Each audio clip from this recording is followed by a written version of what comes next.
Metal Mulisha bit off more they can chew. They wanted a bigger piece of a pie, and they weren't really willing to work for it. And that tour happened once. They cancelled two of the shows, and Crusty kind of went off into the sunset as being the number one and only. That was May, June 2005, and then it weirdly came, I guess, almost full circle in 2009 when the new battleground was drawn between the Crusty Demons and the Nitro Circus. Because right to the very last second, I didn't know if I was doing the right thing telling this story. I didn't know. I just remember leaving Mum and Dad's house, and the weight of the world had lifted off my shoulders because I'd finally opened up and, stopped pretending everything is okay and stop hiding behind the shield of, male bravado and everything else. And it was basically I'd putting my hand up for help.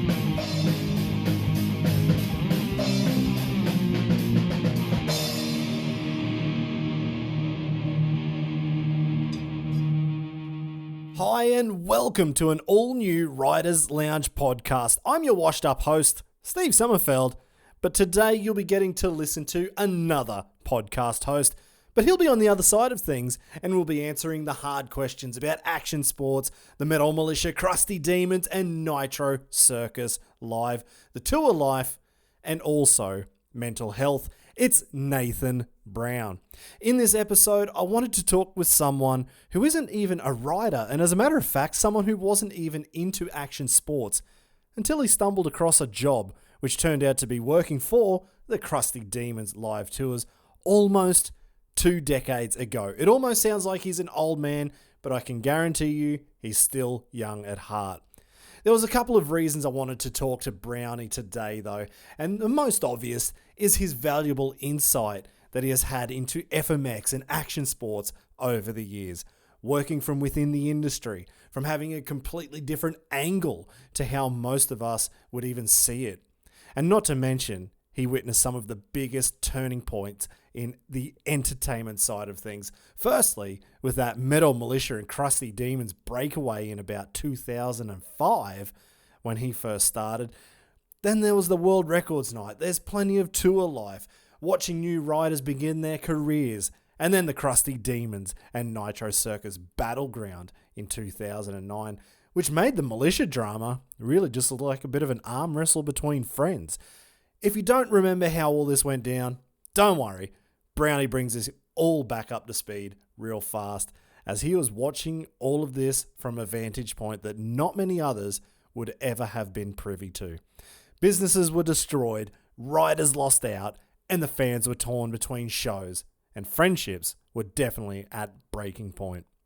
But with the bad comes the good, and to see how Travis Pastrana and the Nitro Circus live tours completely redefined what a show could look like in the action sports realm, and it was just unreal to see this play out as a fan. And Browny gives us even more insight into just how much Travis actually changes the sport, even with his own cash, his own harebrained schemes, and all of the passion in the world to see everything through to success. One of the main reasons I wanted to get Browny on though was something much more personal for him, but something that affects everybody to some degree, and that is mental health and his struggle with it, and how he found an outlet to help not only himself, but many others. Through the Nitro Live franchise, we've come to know Browny as the guy who has way too much energy, but that energy is something that is probably needed on those long and punishing tour schedules, kind of to keep everybody else going. But it was when Browny realised he needed help. That's when the next part of his life would start. Now, together with his mate Luke, they created a podcast called Skip This Podcast, and I highly recommend you don't skip it.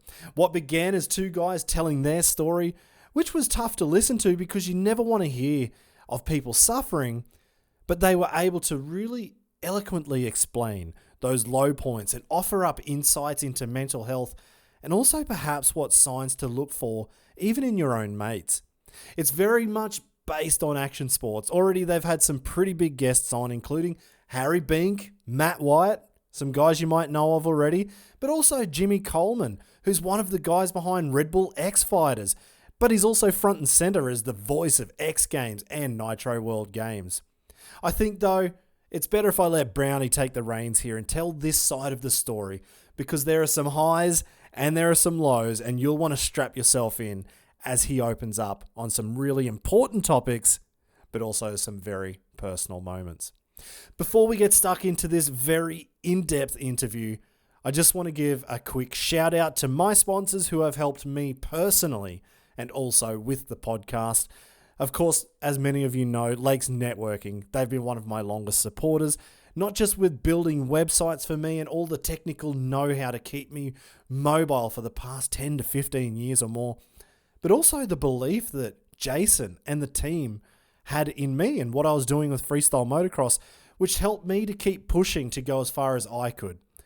But Lakes Networking, well, they're not just helping me then, they're helping now after riding, and they built the ridersloungepodcast.com website. So check out the new episodes, the blog, which will have some links in there to the Skip This podcast as well, and even to the Lakes website as well. And you can drop them a line if you'd like to have them build your own website, if you want to make your own podcast as well. I also want to thank my newest, but one of the most important partners, specifically for this Riders Lounge podcast, and it's the German brewery with over 200 years experience in crafting the finest beers, in particular the Tannenzäpfler range by Rothaus, which happens to be coming in very handy right now as the temperatures are finally starting to warm up over here in Germany. Summer is hopefully right around the corner after one of the coldest winters I've ever felt, especially in the last 7 years that I've lived here. So I'm pretty damn pumped to be riding my push bike around the small villages and trails here in the Bavarian hills, catching some vitamin D from the sun and some vitamin alcohol-free beer from the handy-to-carry bottle of awesomeness. Now, speaking of awesomeness, it's time to jump into this latest episode of the Riders Lounge podcast with the Chief Energy Officer of the Nitro Circus live tour and one half of the Skip This podcast, Nathan Brown.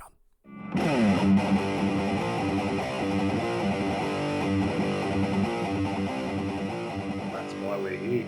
And I don't know, like, what is your actual job? I didn't really know what it was, and then you sent that email and it had your the signature of your email was let's see, what does it say? I don't even know. Director of Marketing Asia Pacific and Global Digital Content. I was like, I didn't know that's what you did.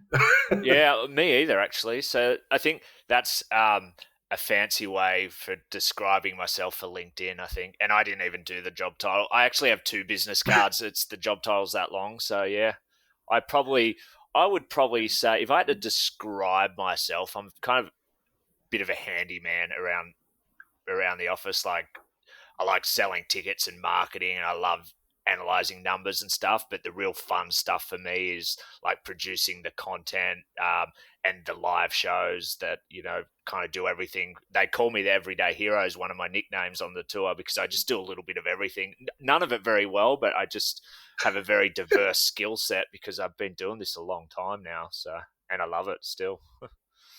Man, that's awesome. So we're talking about Nitro Circus, Yep. Of course. That's where you're doing all this sort of stuff. Yep. I'm kind of in the same position as you, but on the other side, I'm over at Night of the Jumps. But my name was not the same as yours. They call me the Mädchen für alles in Deutsch, in German, which roughly translates as the girl for everything. And so apparently that's a term, and maybe it's an endearing term. I don't know, but yeah, I'm kind of the same. I just kind of pick up the slack here or there, or do something here or there. Maybe it's not done very well, but it's done. It sort of felt like, I was like, well, I don't really know what Nathan actually does there at Nitro. I was kind of thinking you're not the first person who's asked that. That's for damn sure. The middle management, I like to call myself the leader of the upper middle management. So I've just been kind of stuck in middle management for a long time. But I a recent title I gave myself, so yeah, very indulgent, is the CEO, so the Chief Energy Officer. So I like to be a Oh, bit of a hype guy. So that's a title that I gave myself in recent times. So that's not on the LinkedIn, but it will be. oh, nice. Is that because the office needed that energy in there, Oh yeah, or was it not needed and you were just a pain in the backside? a little from column A, a little from column B. I think more so on the tour as well. Like some of those tours can get really long and draining, and it's hard to be up all the time. So you have some guys that can kind of bring that energy and bring the fun, and sometimes it's at my own expense, or other times it will be verbal diarrhea like Bilko at everyone else's expense. But I just try to make the mood a bit better. It's kind of what I like to do, and have a laugh and laugh at myself and work hard and party harder sometimes. Ooh. Oh, mate, that's the hard part of it. That's the hard part of touring, I think, because you've got to back it up every day, especially when you guys are doing like those European tours or the American tours where there's so many stops, one after the other. Like one day you're in Amsterdam, the next day you're in Berlin, the next day you're in Paris, or maybe there's a day break or something. But that must be a killer. Yeah, I think there was one of those tours, the second to last European tour, where we did 5 shows in 6 nights in 5 countries, and you're doing that in the middle of winter on a sleeper bus. And of course, like I'm like the athletes, right? Like I can't just go to bed after one of those shows. I've got the same adrenaline and everything else pulsing through my veins, even though I haven't put my life on the line. Like I get a lot out of those shows. So the reality is you can't really just go to bed in your bunk bed on a tour bus. So you kind of need a beer to slow down, and then all of a sudden too many beers speeds you up, and it's 5 o'clock in the morning and you don't know what country you're in, and you've got to go to work again. Yeah, And I've fuck, heard a I few miss it. stories like that. Yeah, I bet you do. Yeah. Yeah, well, you're stuck there in Australia at the moment. I imagine it'd be a pain in the backside, but I think like those tours, like to get up and to do it all again every day.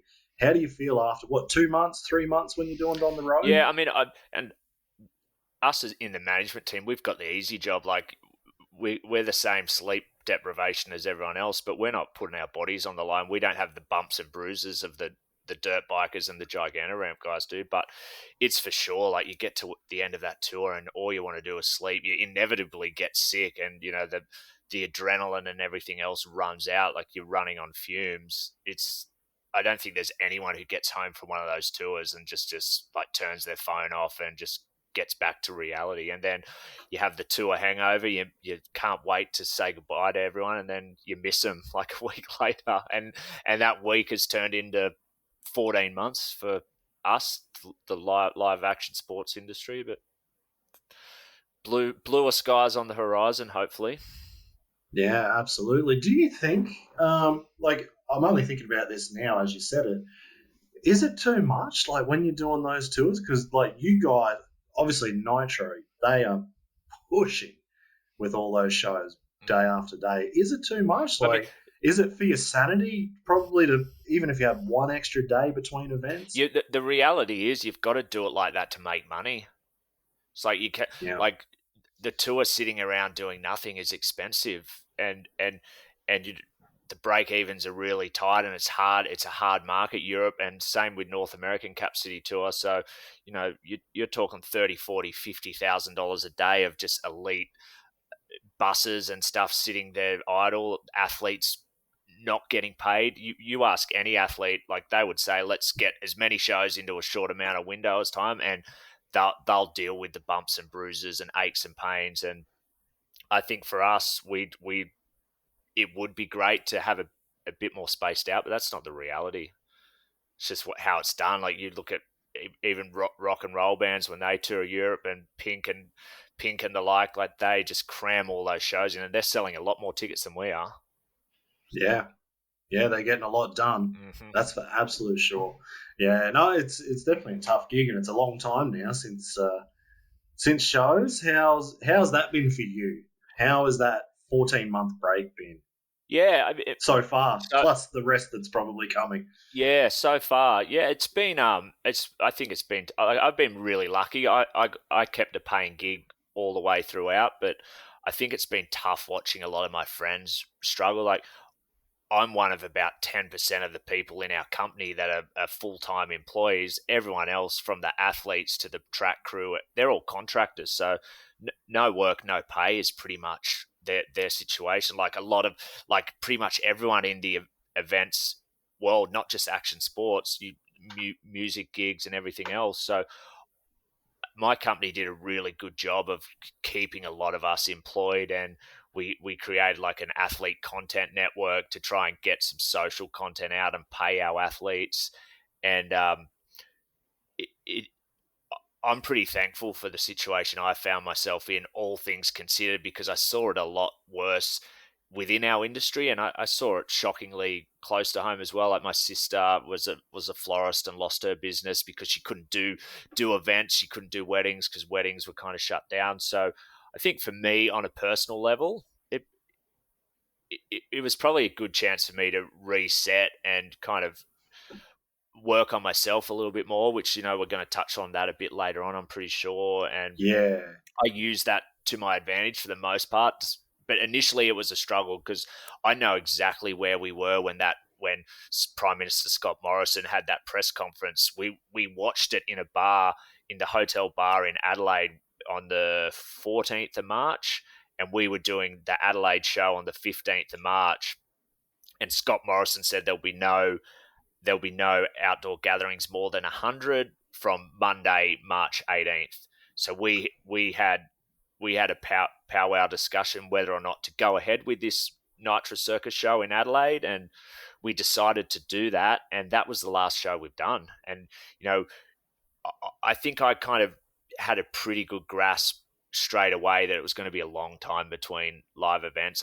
I probably thought 1 year was the number back then, but it's now almost 16 months later. We've launched a North American summer tour, so we've got live shows in August and Nitro World Games in Brisbane in October. So that's kept me super busy. Nitro World Games for the last 9 months. So yeah, I think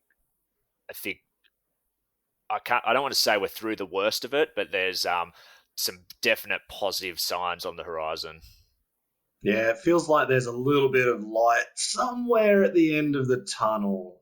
It feels like there's a bit of positivity coming back from all corners of the world. And yeah, we're still not there. Yeah. We're still definitely a long way from it, but it feels like these things are definitely getting closer. Like what we were talking about before we actually kicked this off, like Freestyle Kings, they managed to run the small tour they did, little regional tour in Queensland. Yeah. And that to me was like, it wasn't huge, but it was something to see, and it's positive. I know there was another event. What was it called? Inverted Festival. Yep. They were supposed to go. Yeah, they got COVID. Yeah, that was cut pretty quickly. So there's the pluses and the minuses, and that's only in Australia, let alone for sure. Else. And you only have to look at like what's happening right now. Our flagship sporting event, the State of Origin, Rugby League State of Origin, was meant to be in Melbourne next Wednesday, and they've just moved it to Townsville. I'm not sure how across you are that news right now, but it's very. Mum told me, I think, before even Australia knew. Yeah, Mum had already sent me a message and told me. That's the reality of the event space right now. Like I was saying to you when we were chatting, I'd had 3 false starts on our big quadruple double backflip stunt because COVID scares shut down the border and we weren't allowed to go up there and do our stunts. So the State of Origin is like the Queensland government paid $8 million to get that event up to Townsville. So that's the type of money you're talking about for this event. And Melbourne had to refund, God, I don't even know the number, but $10 million plus worth of tickets. It's like, cop that, Ouch. And that,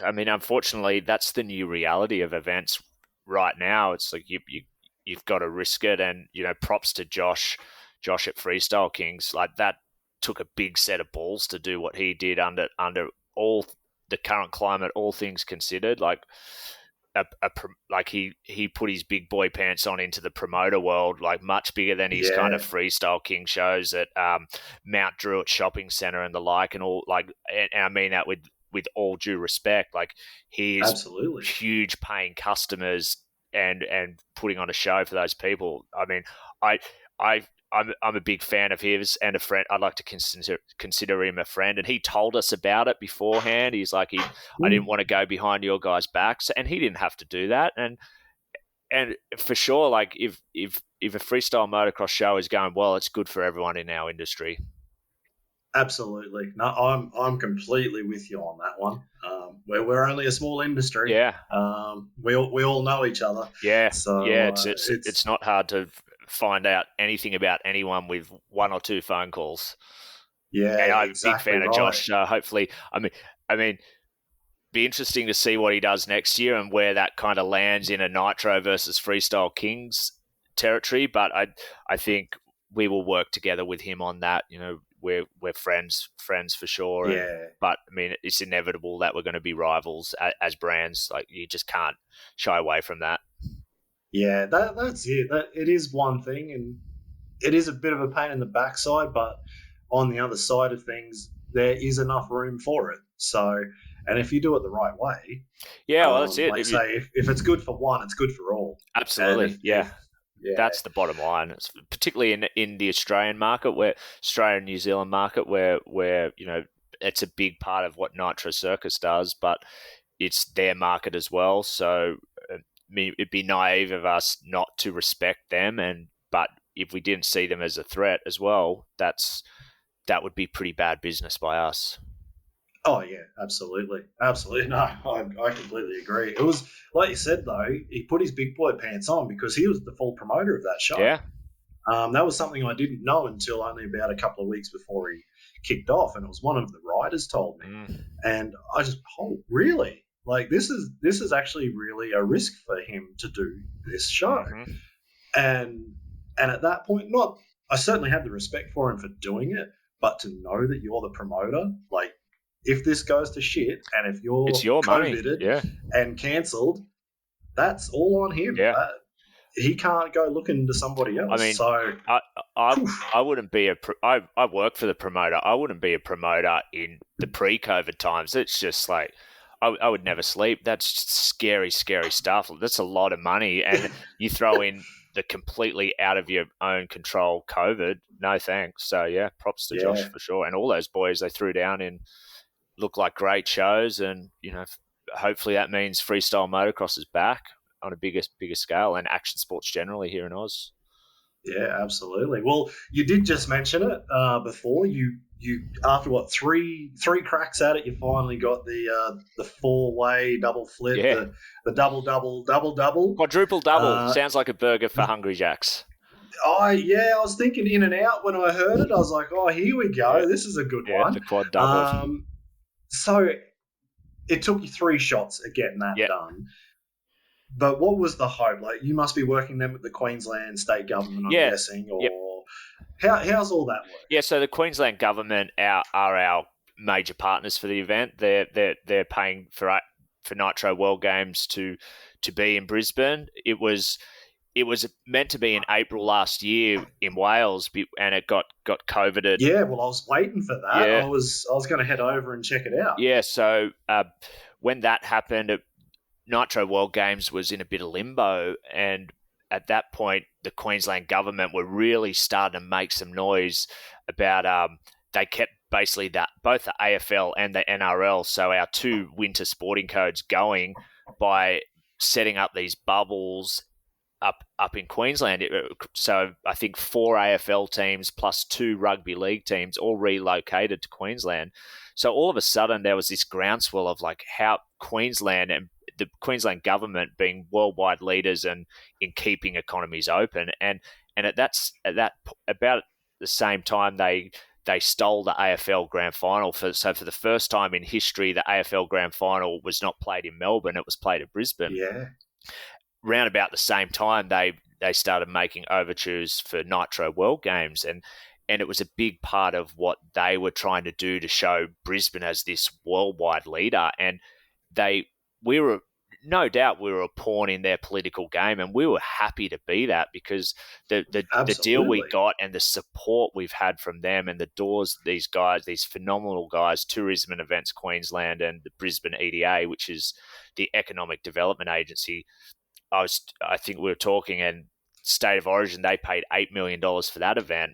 They're worldwide leaders in bringing events, and I think part of that reason is they're sick of being the ugly stepchild behind Melbourne and Sydney. They're kind of the third favourite child, and they've been brilliant. And it's Suncorp Stadium across 2 days in October is going to be,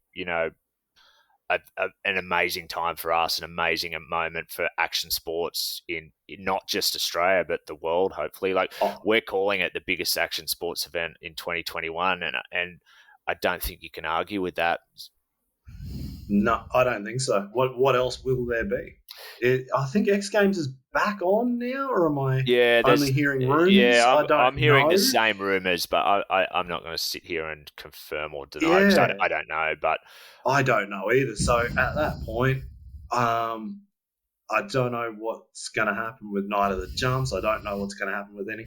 I think there's Pro Riv should be happening in Russia, but that was postponed even a month.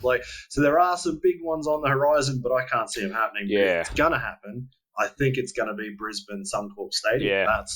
That's the kicker. So you've done bloody well there to get that. Yeah, still a lot of work to do and a lot of tickets to sell, but it's going so great, and finally getting what we are still calling our launch stunt, even though it happened 6 months after originally planned. It was just so great to be back in the field and back with the FMX boys and the BMX guys as well for other parts of the film shoot.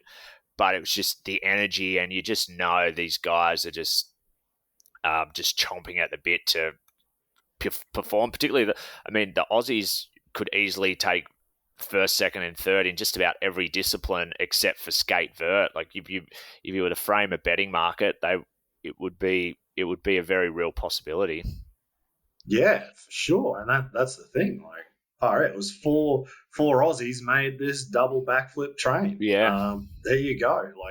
There's 1, 2, 3, 4 stitched. No, not stitched up, but there's certainly that much talent there. Yeah, it's not too difficult to see. You'll probably have to. I think you'll definitely have to have a double backflip in your freestyle run to win it. That's to think that is a thing now. Holy shit.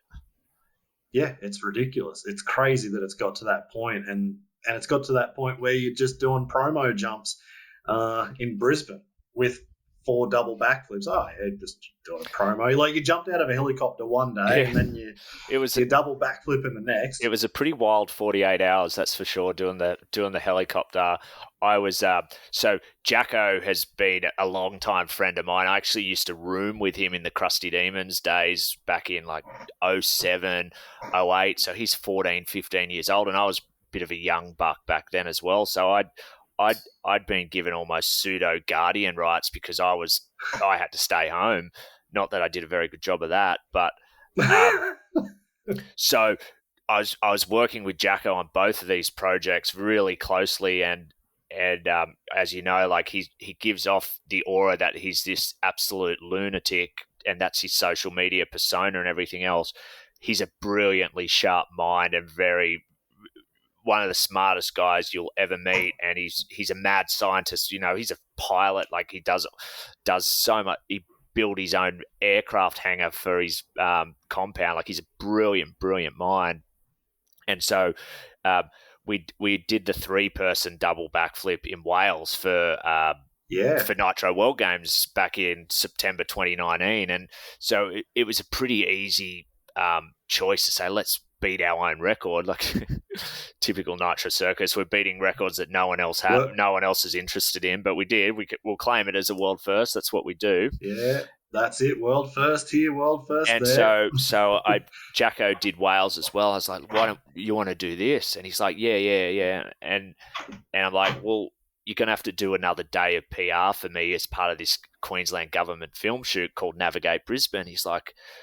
I'm like, you got to do a day of PR for me, but tell me what you would like to do and I'll try and make it happen. And without hesitation, he says, oh, there's this brand new building in Brisbane. I want to base jump on it. It's right. It's Queen Street Wharf. And he's like, I want to base jump off it. I'm like, Jacko, it needs to be something legal. Like that's it needs to be in Brisbane and it needs to be legal. He's like, okay, can I come back to you?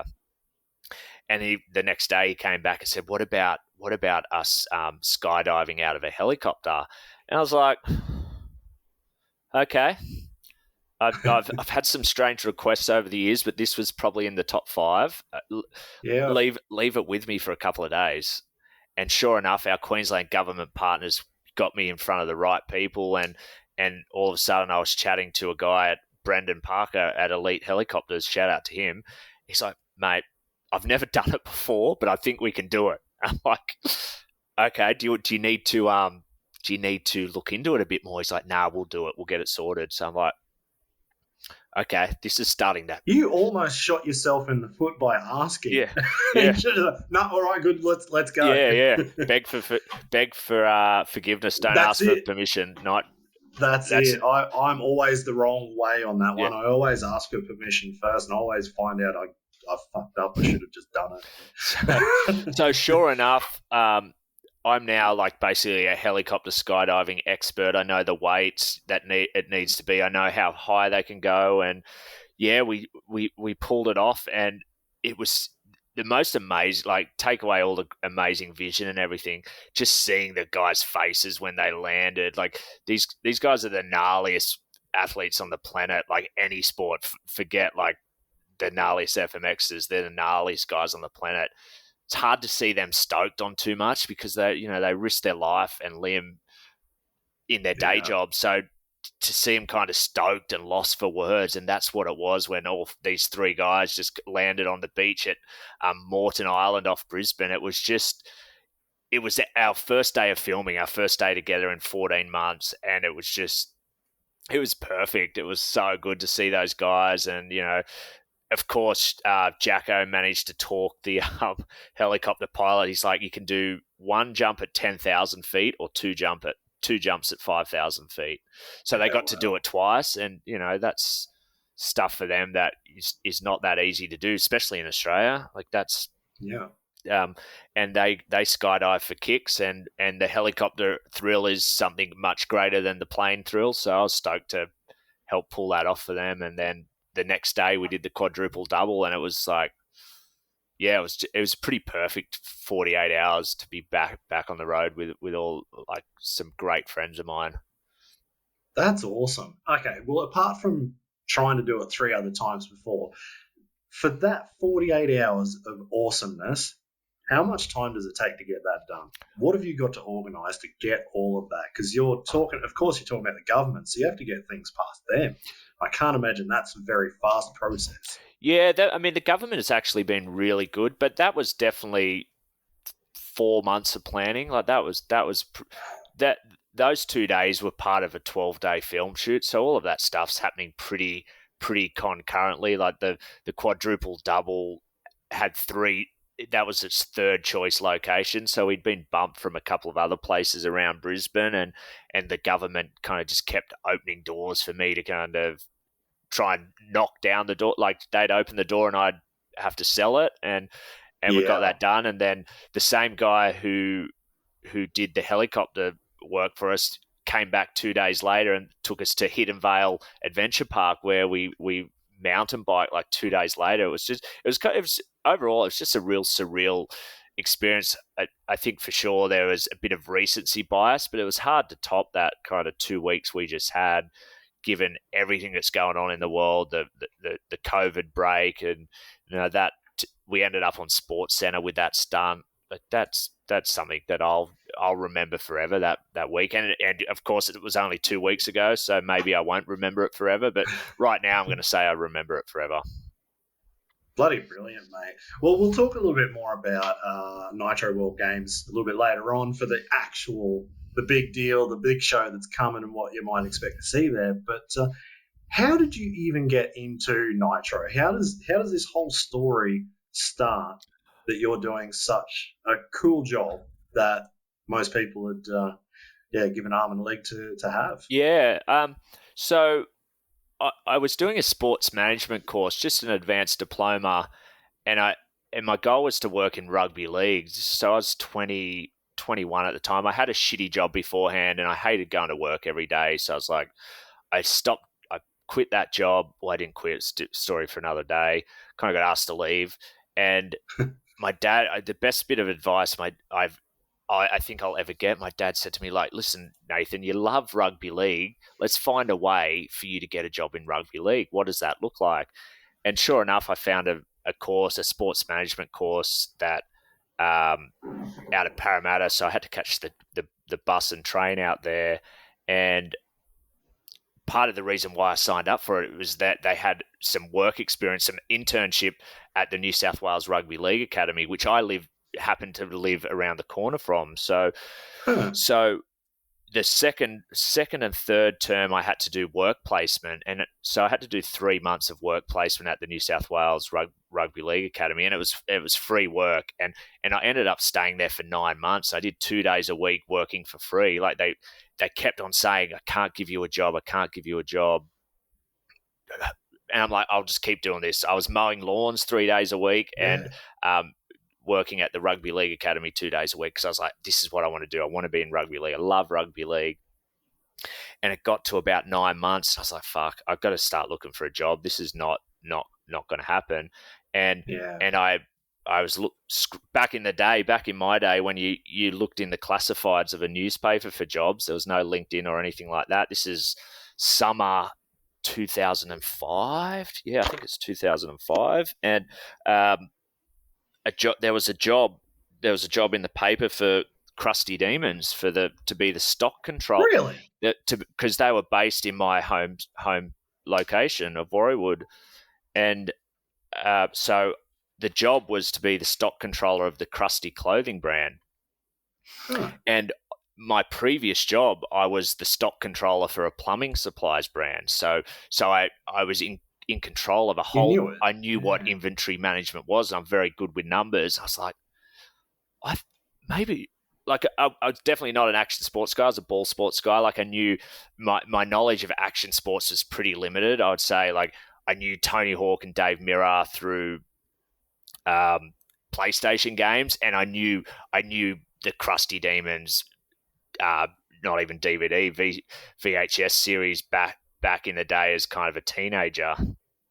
And so I think 1994 was the first Crusty. I was 12. So I remember, like, one of my cousins or something had a Crusty. So I knew enough about it to think, shit, maybe I'll just give this a lash. And I got the job, and that was January. I remember January 27th, 2005, because it was the day after Australia Day. And I was like, this is, back then when Australia Day was still pretty cool and it was the biggest drinking day of the year, I was like, fuck, I'm going to have to be sober on Australia Day because I'm starting this brand new job the next morning. And I walked into this office not really knowing what to expect. And it was right about when the Crusty New Zealand tour was happening. And I started hearing these horror stories of what was going on over there on the road.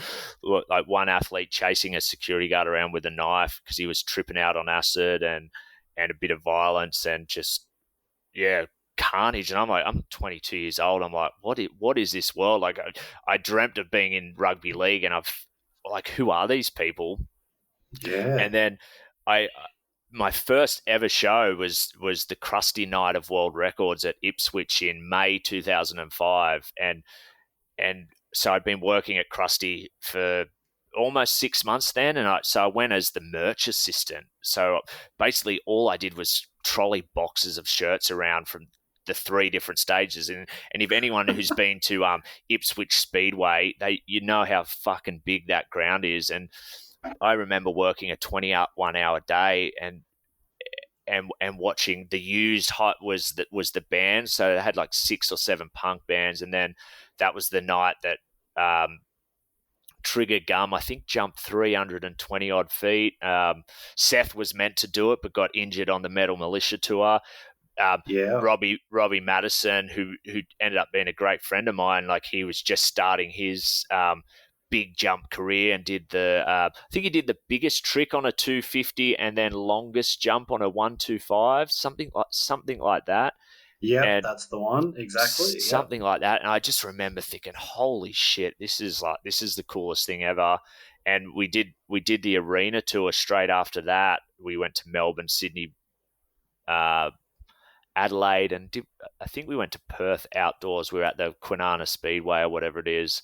And I was just hooked, and I just kind of knew I'd found something that I really loved and just developed a great love and appreciation, and I'd like to think a great knowledge of action sports. Like I'm sitting here on the Riders Lounge podcast, not being a rider, obviously, but some of those riders are, and some of your previous guests are like some of my best friends on the whole planet. So yeah, it's an honor to be here, Steve, by the way. So thank you. Oh, wow. Thank you. So that's how it started. I wouldn't have thought it'd be called an honor, but anyway, let's go for that. That's awesome. That's how it started. And it's actually, that's so funny, though, that you're not even from the action sports. That was never part of your life up until that point. And it was the funny thing is, it was an ad in the newspaper that got you in. Yeah, and it was a part-time gig as well. And yeah, I just remember thinking, I can't just keep mowing lawns and working 2 days a week for free. And yeah, I mean, it was a pivotal moment in my life because it changed everything for me. And fast forward almost 17 years, I'm still in the same job. Like obviously different job titles, and the company has kind of changed a bit, and the whole landscape has changed. But yes, I mean 17 years in one job. I'd sometimes just think, Jesus Christ, what an idiot. But here we are. Actually, it's funny. Like a lot of people now are just jumping jobs, jumping companies left, right, and centre. And 17 years is a hell of a long time. I've only had the 2 full-time jobs. I've only been to 2 job interviews my whole life. The thought of another job I start sweating thinking about it. Yeah, I wouldn't even want to think about what an interview is like. I've never even had a full-time job. This is as close as I've ever been. You're living the dream. Freestyle motocross dream. Yeah, I'm trying my best. I did when Jurg and Marco at Night of the Jumps asked me to work for them, and they were talking full time, and I was like, I'm not a full time kind of guy. Like, I don't work Mondays. If you think that's on, I'm out. And and not before 11 a.m. No, exactly. I roll out of bed at about 11, and I'm usually sort of out the door by 3. So, and Friday's probably not much is going to happen either. Yeah. But that's the difference though. Like when you get to the events, then you're working like 20, like you said, 21 hours at Ipswich, which doesn't surprise me. That show was ridiculous. That was one of the biggest events I've ever seen. I love that. My big claim to fame with that is after the show was run and done and that tour was finished, we made a pretty epic documentary about it.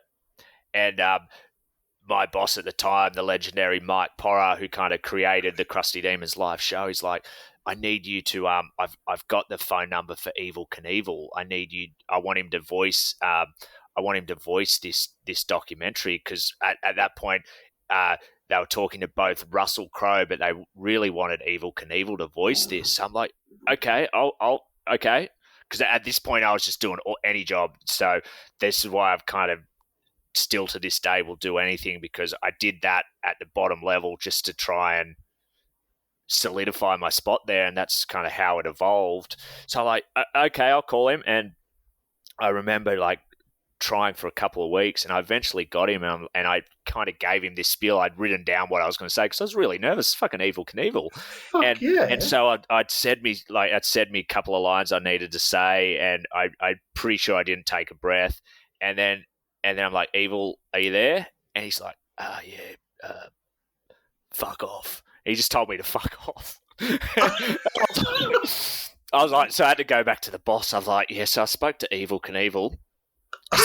What did he say? He's like, he told me to fuck off. I was like, so yeah, that's that. I remember that day pretty vividly. Finally got a hold of him, and it went full circle because I met Evel Knievel's family at the Evel Live a couple of years ago in Vegas, and his old mechanic, and I told him that story, and they just thought it was so funny. So it was kind of cool to do that, and seeing Maddo's journey into the modern day Evel Knievel as well. So that was, I don't even know why I told that story, but that's that.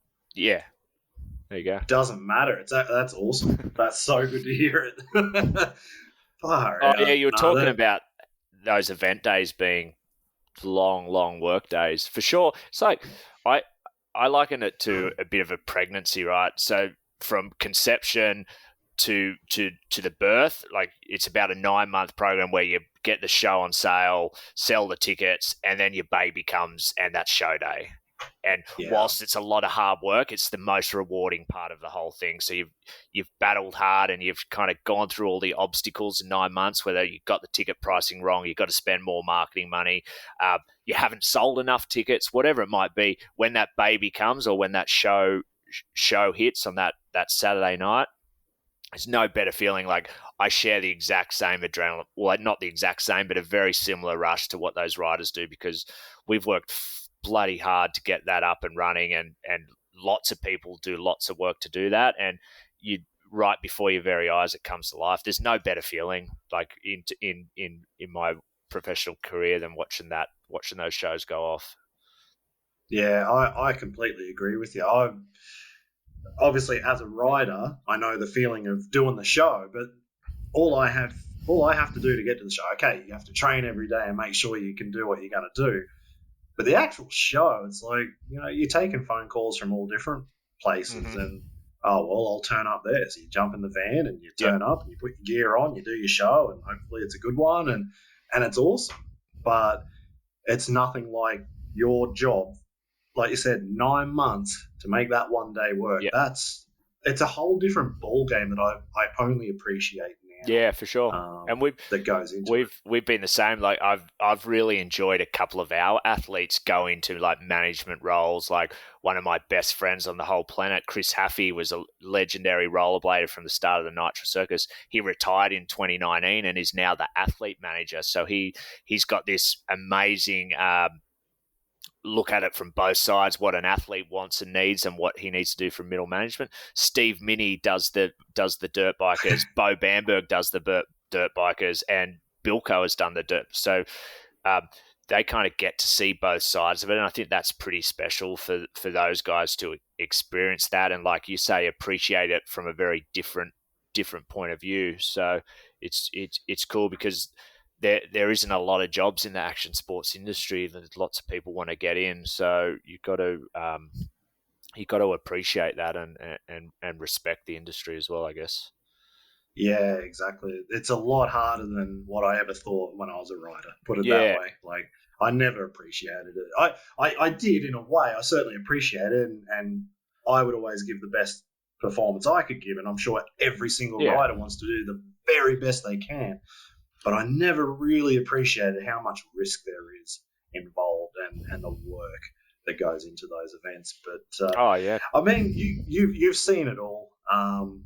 We were talking a little bit earlier about that, like way back in the start, so 2005. So there was Crusty and Metal Mulisha. Yep. And I know you've got some stories there because that led to the growth of a lot of Australian riders. What was it like through your eyes? Yeah, so that was kind of, I was very raw and green then, and was still kind of learning about the action sports industry and what it looked like. But right when I started was when the Metal Mulisha broke free of the Crusty Demons umbrella, if you will, and just decided they wanted to do their own tour. And they basically ran concurrent dates to our Nitro, not Nitro back then, our Crusty tour. But the talent pool was they basically took the biggest names, because that was Deegan, that was Twitch, Seth was in that at that point as well. And at that point, our two biggest names were Mike Metzger and Nate Adams. And they were both injured. They both ended up missing that tour. So it threw a lot of guys into the spotlight.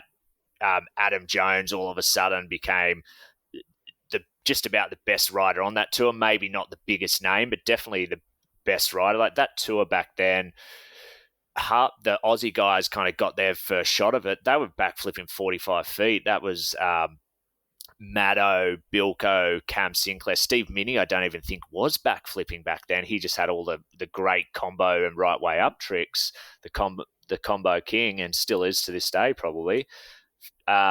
Joel Boucham was another. Kane Saw was on the mini bikes, and then they had kind of this lesser known American group who were probably better riders than the Metal Mulisha. It was Jim McNeil, rest in peace. Jeff Cargola, rest in peace. And then Mad Mike Jones was doing Mad Mike Jones things. Mad Mike Jones, yeah. And so the Metal Mulisha really tried to. Metal Mulisha bit off more they can chew. They wanted a bigger piece of a pie, and they weren't really willing to work for it. And that tour happened once. They cancelled two of the shows, and Crusty kind of went off into the sunset as being the number one and only action sports brand in pretty much the Southern Hemisphere, really, at that point. And it wasn't. That was June 2005, and then it weirdly came, I guess, almost full circle in 2009 when the new battleground was drawn between the Crusty Demons and the Nitro Circus, of which I was definitely a big part of. I mean, not a big part of, but I was right in it. I was calling. You're in the thick of it at that point. I was calling riders to say you choose a side. That was bitter. That was really ugly. So that was. I was very much more entrenched in the action sports world back then, so I kind of knew. I was a bit older and wiser, so I knew what was going on, whereas in 2005 I probably didn't. You say you'd be older and wiser, but you'd still only be, what, 25, 26, 27 at that point? Yeah, I don't know your age 27, now, but I'm just guessing. Yeah, 27 I was in 2009. Yeah, 27, yep. That's still I wouldn't want to have made those phone calls when I was 27. Yeah, and I was definitely, the riders will remain nameless, but I was definitely on the lowest rung. There was a lot of riders to ring, right? And there was basically no one to do it, because what had happened was, I don't want to incriminate the guilty, but there was a mole within our company's ranks that basically shared all the information. So that person was marched out the door, and so we didn't have a person who could talk to all the athletes. So there was three of us making all these, because we're only a small company, and our plan back then was we were going to promote the Nitro Circus, the Crusty Demons, and the Supercross. We'd rebranded. That was year 3 of the Super X. I don't know if you remember that, when we became the. Oh, absolutely. We weren't very well liked, but I thought we did the best we could. So that was our plan. We were just going to basically dominate the Southern Hemisphere landscape for action sports. We were going to tour Nitro Circus one year, Crusty Demons the following year, and then put Supercross at the end of each year, because that's a race series. That was the vision. And I think, with the benefit of hindsight, given the size of our company, was probably a little bit too ambitious. But at this point, the guys at Crusty were talking to another promoter, and it became quite bitter and played out in the courts. And we eventually walked away in God, I think that was like June, July. Like we'd finished the Crusty Beyond the Apocalypse tour in May, June 2009. And then in July, August, we were no longer the promoters of the Crusty Demons. And then in September, Travis Pastrana was backflipping a helicopter in front of Sydney Harbour Bridge. Like that's how quickly that went. And the Crusties, the new promoter of the Crusties, I think probably was a bit naive into what Nitro Circus was, because at that point they were like worldwide stars on MTV. So they weren't a DVD series. They were like they were on 122 countries in the world. They were a big deal. So it was not like Metal Mulisha trying to beat Crusty Demons. This was a much more even playing field. And those two Crusty tours didn't go very well, and then the brand disappeared they came back in 2019, and I mean that didn't go very well either. Well, no. Yeah.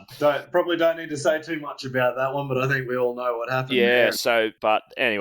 So that was, I think, in 2009, the Crusty Demons brand was probably a little bit stale anyway. So I think it was going to, even if we kept being the promoters, I think it was going to struggle to kind of keep going the way it was going, because that had toured every year in Australia for 7 years straight at that time, and we've since learned, or probably knew back then, the business model is like, you want to go to a city you've been to like once every 3 years, so you've got to somehow do the same amount of shows every year, but you've got to, Sydney, Brisbane, Melbourne as an example, Berlin, Munich, you'd only want to be there once every 3 years. So how do you find all those markets to get to them? And the Crusty Demons brand at that point wasn't big enough. I don't think they hadn't done a very good job on their DVDs in recent times.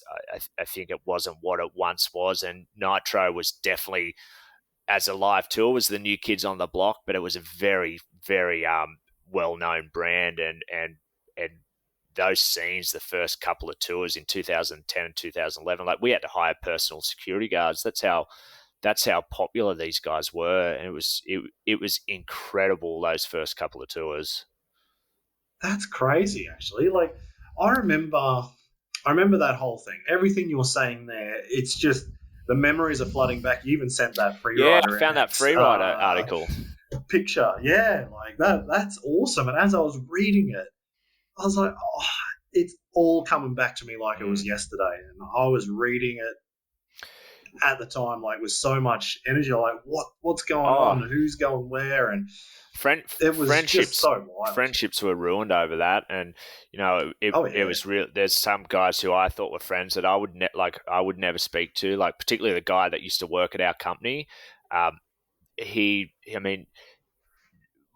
could have ended up in jail if that court case didn't get set for what he did, and it was really sad, because it was a big part of our lives, and we had a plan to kind of do what we're doing, and they didn't like it. Obviously, this is my side of the story. Freeman and Dana have a different side of the story. The truth is somewhere in amongst the middle there. So, I'm sure that if they listen to this, they would have a very different version of how things played out, but they didn't think we could do both, and they found a great Aussie promoter. In fact, the biggest promoter in the country, and he couldn't make it work because they were up against a colossus at the time that was Nitro Circus Live, and they tried to go head to head, and that wouldn't have been John and Dana's advice. That would have been the Australian promoter who said, let's smash these guys before, exactly what Crusty did to Metal Mulisha 5 years earlier. And they couldn't beat it. That was like, Nitro was an unstoppable force at that point, and we hadn't even done a live show. Well, that's the thing. Like, then that's the heavyweights of the business world. That's not action sports. That's not what we do. That's big boy talk. Yep. Like, right, that's it. The tour's going on and we're going to smash it. Yeah.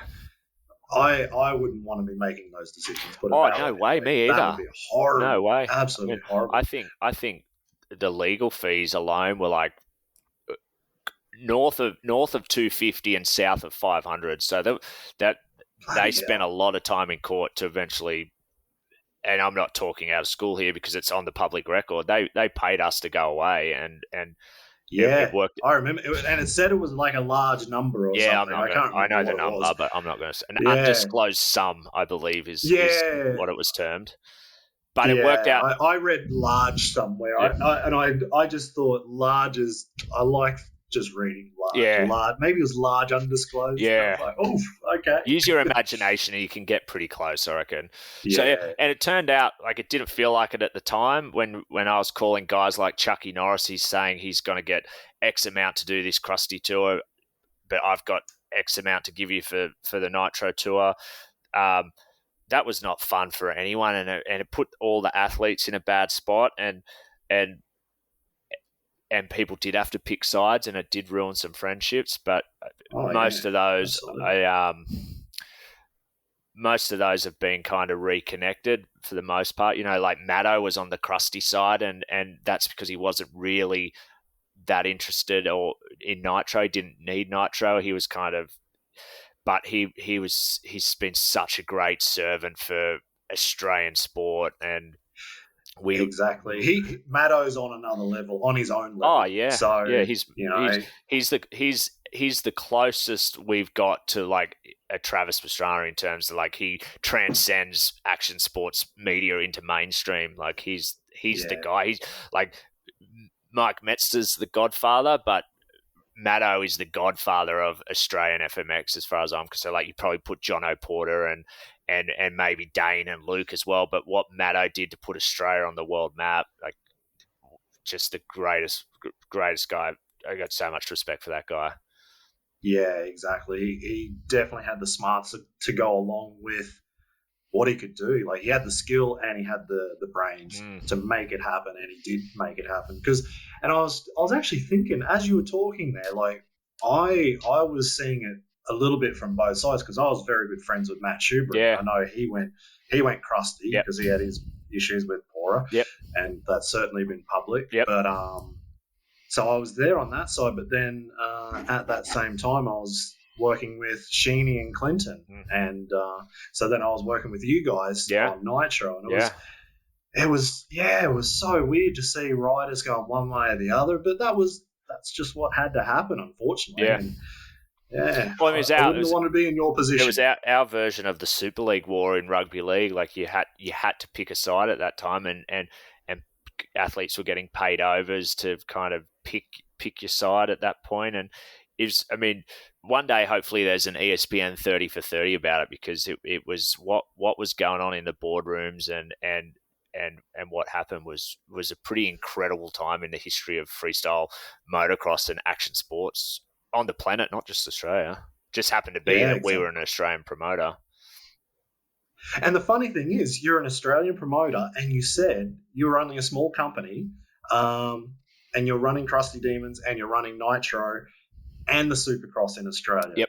Like that is huge for I don't know if everyone thinks it's a big company, but it's really not. Like, definitely. Companies that run these events generally aren't that big. Yeah, like what we talked about, the live sports and entertainment industry is predominantly made up of contractors, from the athletes to the guys that build the ramps and the sound and audio guys. So we had a very small full-time team, which expanded when tours were around. But when an investment company came in and looked at it, and that's when we ended up moving to America in 2014, it was, we scaled up so quickly and so big. It was kind of all of a sudden we were in a completely different world. We went to having, I think 13 people in the office in July 2014 to 50 or 60 in Southern California in December 2014. That's just absolutely huge.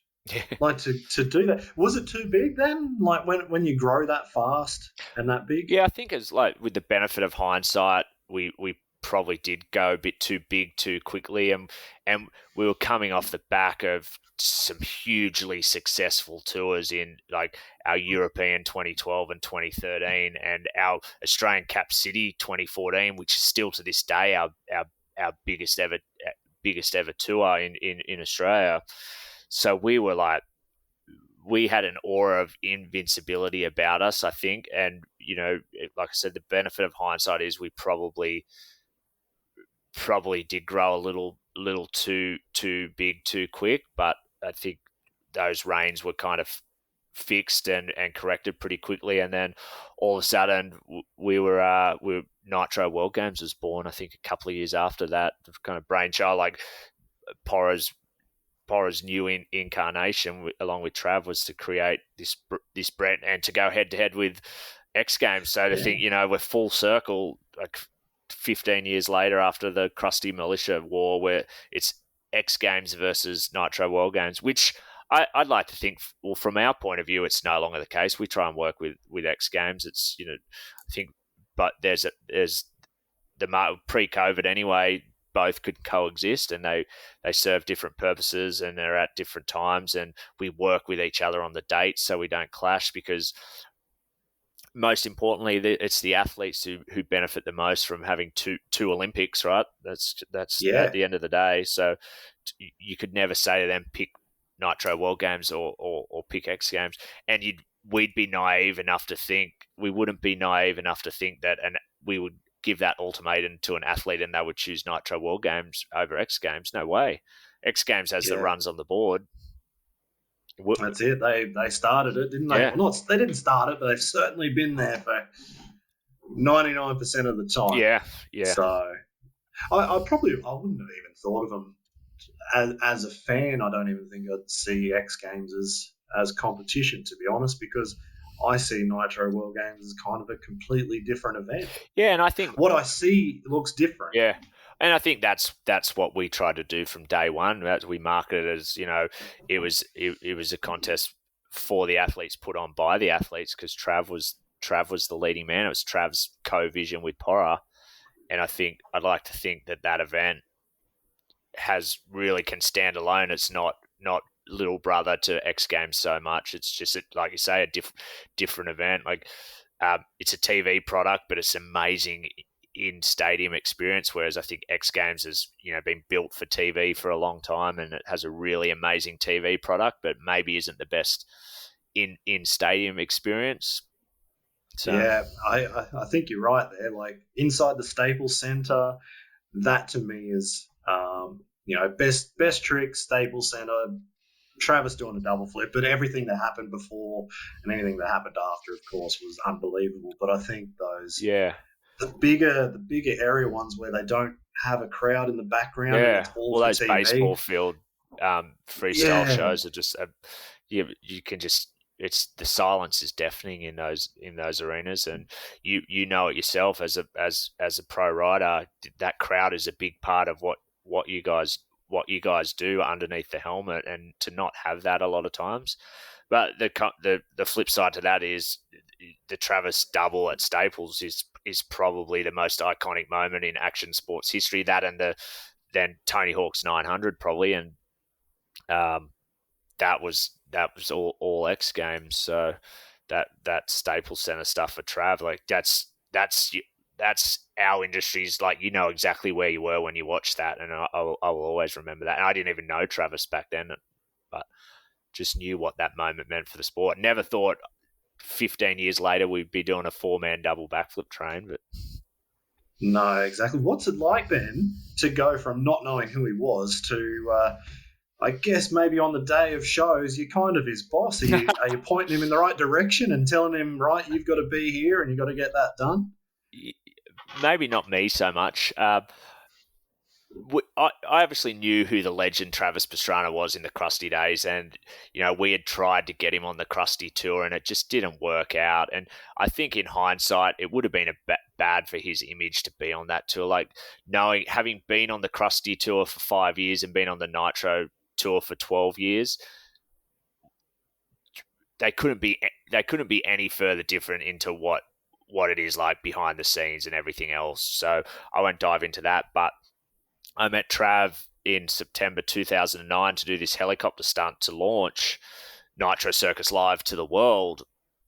And so he was shy, reserved, and awkward, I would say, is probably how I remember him back then. But he just had this aura about him.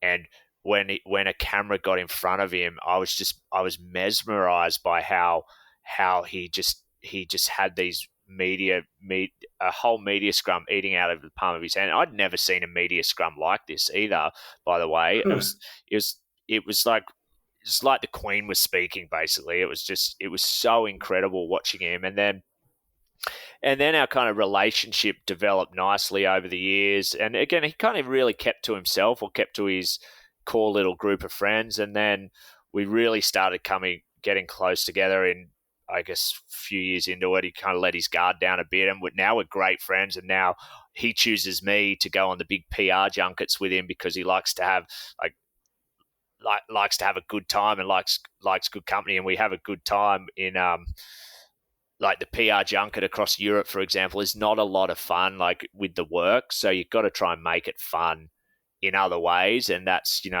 by being a good mood. And I mean, I would call him one of my great mates for sure, and I'd like to think he probably thinks the same of me. He's just a normal dude. He's Yeah, just like most of them, just a great human, great dad, and just such a great ambassador for action sports.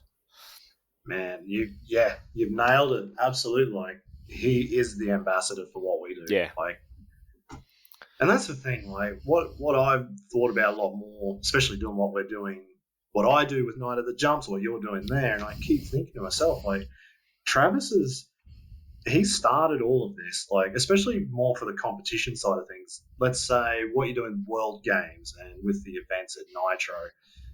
And that really changed it. In that 2010, because I was there for that first show in Brisbane at Nitro, and I guess we kind of didn't really know what to expect. And then once we saw it, well, I guess there were the videos, like, what they were training for, and you're like, oh yeah, I wonder how that's going to work in a show. And then when you actually see it, and then it's worked so well for so long, and then it's obviously the show progresses and it gets bigger and there's different things involved. And I'm always like, well, Travis has done all the hard work. Like, you guys have done the hard work. The riders have done the testing, new ramps, the moon booter. Yeah. Like, there is no other moon booter in competitions. And, like, it's been around now for, 5 years at Nitro? Yeah. Maybe longer, I don't know. All of that stuff is honed and perfected in his own backyard, and just what he does for like action sports publicly, but what he does on his own dollar in his own time, opening Pastrana Land up, and he molded Greg Duffy into the double front flipper, and that Trav's talked about that openly, because that was really difficult for him after the Bruce Cooks accident. Yeah. Like, Trav didn't really want that on his shoulders anymore, and that really still to this day affects him. And the triple flip happening at Pastrana Land, or the quadruple on the BMX, like, the biggest moments in action sports history, a lot of them have happened in his backyard on his dollar. It's just pretty incredible. Like, find me another sports person in any sporting code in the world that is making everyone else around him better in other sports. Like, it's unheard of. It's just, and like he basically kind of retired after the TP role. Like, that was his last big moment. But he gets FOMO. Like, he double flipped at his home show in Annapolis, and that was his kind of unretiring the double backflip again. He's like John Farnham with that double backflip. Like, he's brought it out that many times from retirement. Oh yeah, seriously, one last time. I still remember, like, that first tour when he unretired the double backflip for the first time. That was 5 years after the X Games in 2006, and we'd heard mumblings that he was going to do this. And the night before, or maybe it was 2 nights before, he broke his collarbone trying to do the TP roll on a mountain bike, and no one knows this. No one knows. Huh. I think people do know it now. No one knew it at the time, I should say. And so he's now riding freestyle motocross for the last kind of few shows with a broken collarbone. And, he's 2010, so he's a year younger than me. So in 2010, he's 20. 2010, he's 27. So still, at the peak of his power, like, he's achieved everything he can in dirt bikes. He's kind of slowly getting more into the car stuff, and he just decided he was just feeling it. And the morning of the last show, he's like, I'm doing the double. I'm going to do the double backflip. So Cam Sinclair said, "Hey, do you want to do the double backflip?" And it was basically at the time that Cam Sinclair was retiring it. Trav was unretiring it for one night only, and then Sheeny was going to take the mantle of the double backflip. But that was the loose timeline. I remember it like it was yesterday, the deafening noise, because Melbourne's a very educated action sports audience. Like, it's our number one ticket selling city in the whole world. Nitro, Crusty, Huh. Supercross. It's all. I mean, Melbourne is the sporting capital of Australia. There's no question that it's a great city to go to events, and the Melbourneites get behind events. They vote with their feet and get bums on seats.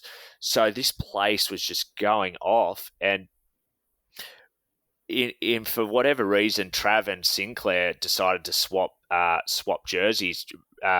Sinclair being Rockstar and Trav being Red Bull, and so there's all these photos that have never seen the light of day because Trav's riding around in a Rockstar jersey and Sinclair's riding around in a Red Bull jersey. It was just such an iconic moment. And then I remember we had the after party in one of those dive bars in Melbourne, and we do a big end of tour awards night. The MVC is the most valuable circus member, so we do an end of tour, end of season footy awards, but for Nitro Circus. And Trav and Rona are nowhere to be seen, and they turn up about half an hour late to this party, and they've got base jumping base jumping packs on. They're planning on base jumping out of a building in the middle of Melbourne. Because Trav was just so wide and amped up on what he'd done, and Rona was obviously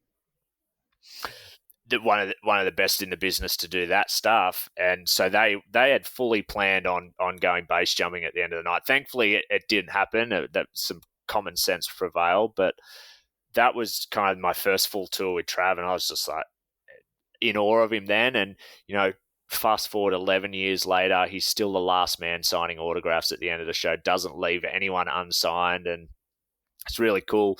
Ryan Williams is one of my great mates now, and he's the closest thing we have to the next Travis Pastrana, and Travis really taught them without teaching them, just by viewing what Trav does and how he interacts with fans and media and us staff as well, right? Like back in the Crusty days, there was very much the riders wouldn't mingle with anyone. Like the riders, they were elite, and Nitro is not like that. And it's great to see someone like Willie as the example, just really following on in Trav's footsteps as being just a great role model and just a great human, not just a freak on their weapons of choice, which is quite a few for Willie, but off the apparatus is just as important, and it's really cool to see that, and excited to have Trav out here in October as more of the face of the event, and people pay to listen to him talk. That's the reality of it. Yeah, that's it. I paid a lot of money to go see him, that's for sure, when I was going to watch the shows. So everyone's kind of the same, aren't they? But I mean, the cool thing is, like you said, it's not just freestyle motocross. He's completely redeveloped rally. Nitro. That's not his sport. It is now. Nitro. But it certainly wasn't to start with. Yeah. So are you involved in that? I'm a bit more hands off on that. I'm more of the tour, but yeah, Nitro Rallycross is his baby. It's just. Yeah, and he's the one bringing the sponsors on board. Like he's getting in the room. He's the salesperson for this. Not only is he the public face of this event, like he's going to the manufacturers, and with our people, with the Thrill One Sport Entertainment. But he's just so. I mean, that's like one word that could be best used to sum up Trav is passionate, and like he the way he uses his passion is incredible. It's probably not always right. I think he would be the first to admit that. But his vision and passion for this Nitro Rallycross, like it's going to succeed because he won't let it not succeed. He got one of the tracks in his hometown got shut down, but it's just. He's just such a winner at life, and he deserves it because he's worked fucking hard, and he's got the body of a 70-year-old at the ripe old age of 36. He's going to hate me if I get that wrong, but I think he's 36, 37 maybe. Yeah. I think he might be a year older than me. Yeah, so he's between you and I. Something I'm like 39. That. Yeah, something like that. But yeah, it's just crazy, but it's so cool to see that this Nitro Rally is just taking on a life of its own out, and it's like that he's taken on giants in the rally industry.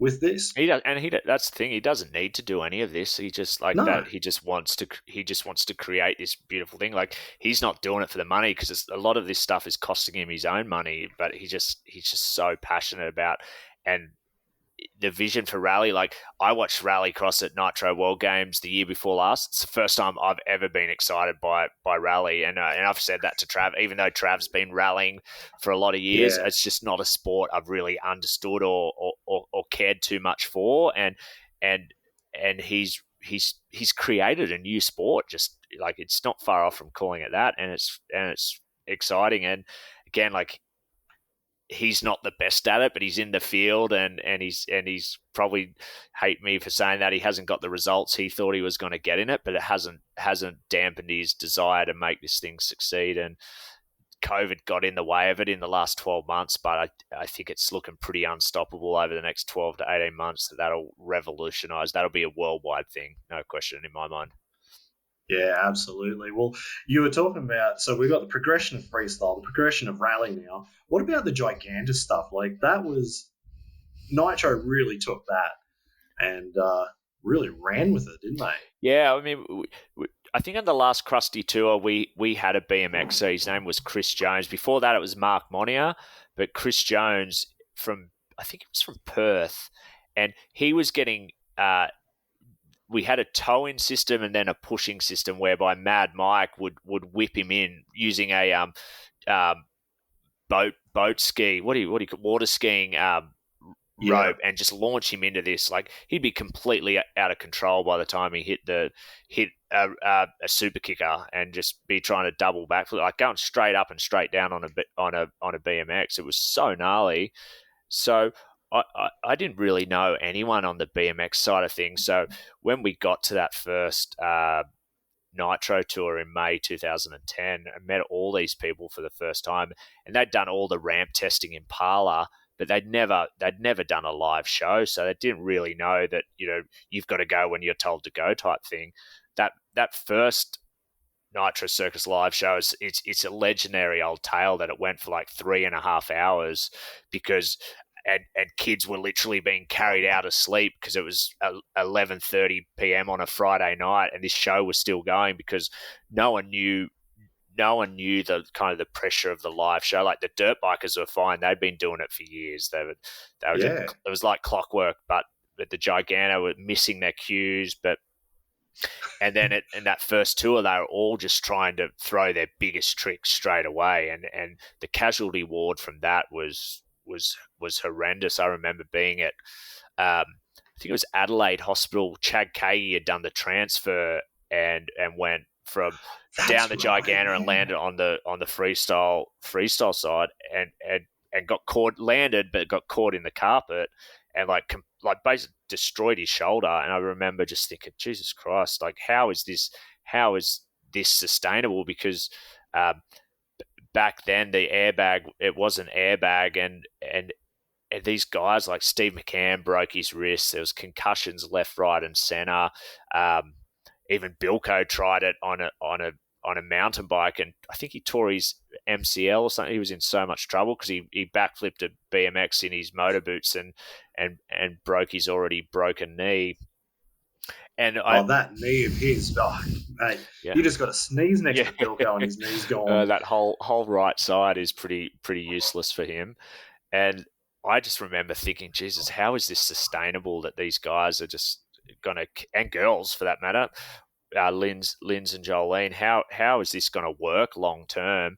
And I think eventually the ramp technology improved a lot, but more importantly for the first few years, the guys started to understand it. It was a show. Like this was a theatrical spectacular like nothing else on the planet was one of the taglines in our first television commercial. So they didn't have to throw their biggest and best every single jump. They just kind of had to work with a choreographed show. And that was a battle for a long time because, Trav would be winding people up. I saw you do that in practice, do it in the show. I don't give a shit what the people on the radio are saying, just do it. So it was an ongoing battle between management and athletes, but then they started to realize if they didn't do a bit more of that, the lifespan for them and the Gigantor ramp in general was not going to be very long, because the misconception of that being, mats and safe is so wrong. Like, yeah, you can fall and get up most times, but those bumps and bruises add up. And I saw Jay Tui compound fracture his leg and just landing wrong on that Gigantor lander, and it's still to this day the worst injury I've ever seen on that ramp. So they kind of figured out the balance of, not always having to go bigger than the night before. And that has actually come full circle in the last couple of years when we've turned the freestyle and Gigantor, like the last two segments of the live show, are a contest between the guys. So that whole theory's gone out the window, though. But it's the classic risk versus reward. There's more risk but more reward at the end of it. So it's been a crazy ride. Seemed like what now happens, like a triple backflip is almost just a standard trick, which is just so absurd. I think on the last European tour we did in October 2019, I think we did a four or 5 person triple backflip train to end the show. Like, it's just that's crazy. And for us, like me, like I'm down the Gigantor lander. You sometimes, like, you get a bit immune to it and take it for granted what they're doing. That triple backflip, for example, like Jed Milden and James Foster worked years and years to perfect that. Even Trav and the double backflip, like there was 4 years before someone tried it after he tried it in 2006. Mate, was it 4 years? Scott Murray, maybe it was a bit earlier, 2008. A little bit earlier. Scott Murray. I think it was 08. Yeah, so, but even still, it's just the progression of the sport, which those Nitro Circus live ramps have allowed BMX and scooter and skate, has been pretty incredible to kind of have a front row seat to. And they're all my great friends, and it's just they blow me away every day. Exactly, and now you've got athletes coming through like Willie, who he just dominates on every piece of equipment he decides to ride on. I'm scared for freestyle motocross on what he would do if he actually gave freestyle a shot. It would be ridiculous. He just unless he already has and he hasn't told me. Well, he just landed a triple backflip on rollerblades. It's like joined a tiny club who in the entire world who have done that at Willie Land. He's just, he's that guy at high school that's just good at everything he touches. He's bastard. Yeah, I know. I hate those guys. I was not that guy. I was friends with that guy, but I was definitely not that guy. Yeah, no, I know that feeling, man. No, it is really cool to see that progression, how far it's all come. Where the hell it's going to go, I do not know. But, I think you know where it's going to go, because you had J.O. Archer on here. We're trying to keep that a bit secret, but you blew our cover. So I didn't blow any cover. J.O. blew the cover. Well, he didn't really. He didn't say what you're thinking he said. Yeah, I don't know, mate. I don't know. You might have alluded to something. Yeah. And I will allude to it too, but we're pretty hopeful of some big announcements in that space. Hopefully in the next little bit. Watch this space, but that's next level. Like, I think I'm the same as you. I remember, like, every year thinking, how does freestyle motocross get bigger and better? And I'm not going to say it stalled for a little while, but it maybe didn't progress as quickly as it did in other years. And then all of a sudden the kind of front flip became a thing, and bigger scary chicks like Jacko kind of revolutionized what best trick was. And, another young Aussie at the forefront of pushing a sport basically took the baton from Trav and said, it's my time to progress this sport. And now the moon booter is a thing, and double front flips have been thrown in competition. The moon booter and lander at Nitro World Games is, I get no doubt that freestyle motocross best trick will be the best contest in the history of freestyle motocross. That's it. No doubt in my mind, if our vision, and more importantly the athlete's vision of what they want to do, comes off, like, it will be it'll be that moment, the Travis Pastrana double backflip moment. Like, anyone in our industry will know where you were for this contest. There's just 3 things that are going to happen that, yeah, I get goosebumps talking about it. I know, so I see you getting a little bit excited. And we're still 4 months away. Yeah, so yeah, get your old tickets. This is not a sales pitch, by the way, but this is like genuine excitement about what's coming in October. Mate, I can't bloody wait. I just hope I can get home, to be honest. Yeah. I'd be pumped if I'm allowed to get back in to the country during this time. We might maybe we'll sneak you in on how we're going to get everyone in. We're trying to work out how we can get people in a comfortable kind of bubble type environment rather than the hotel quarantine. But a bit of work to do on that. But hopefully we can get a situation that makes all the riders comfortable. And yeah, well, actually, that was one thing that I was wondering, because I can get home. For me, it's more the cost. It's going to be about $7,000 round trip just for me to go home. So that's why I'm still here in Germany. Yeah. But I mean, for anybody else who wants to come from who is not Australian, that's definitely an issue. Unless you're a tennis player, then it's no worries, off they go.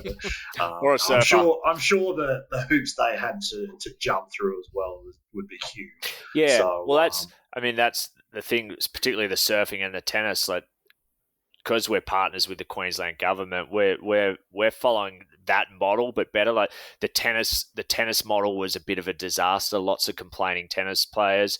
Then the World Surf League had 4 events here in Australia, and they quarantined up in Queensland on the Gold Coast. Some did the Gold Coast. What a horrible place to quarantine. Yeah, but they kind of took the learnings from the tennis players and made it a little bit better. And I think our plan and vision is to learn from the surfing and do it better again. And our partners at the Queensland government will hopefully lead the way in all that, and we can put some conditions that are really good for the athletes under the circumstances. Yeah. Mate, I really hope so. The biggest problem will be not getting them into the country. The biggest problem will be is keeping them inside their bubble. Like, you imagine 50 of the best action sports athletes on the planet being told you are not allowed to leave this property. That's the first thing they're going to do is leave the property. Don't tell them what they can't do.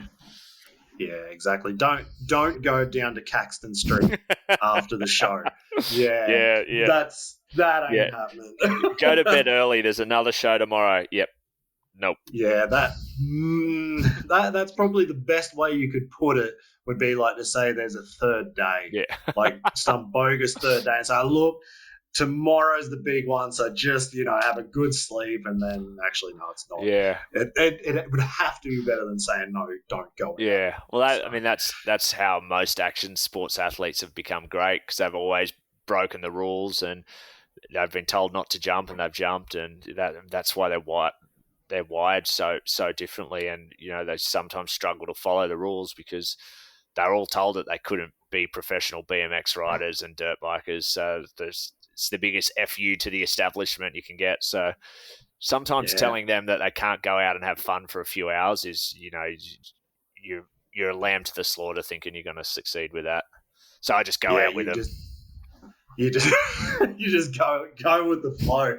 Well, that kind of brings me to, let's say, not the point, but a pretty big issue for you right now, and a pretty big thing that you've done is you've started your own podcast. Yeah. So we're not doing the whole podcast crossover and promote it and kiss each other's ass, but yours is actually a very important podcast that you've started. Yep.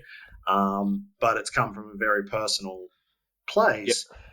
Yep. The podcast is called Skip This Podcast, or don't listen if you want. But don't worry, I catch the taglines at the start. But you are living the dream. You're living the life.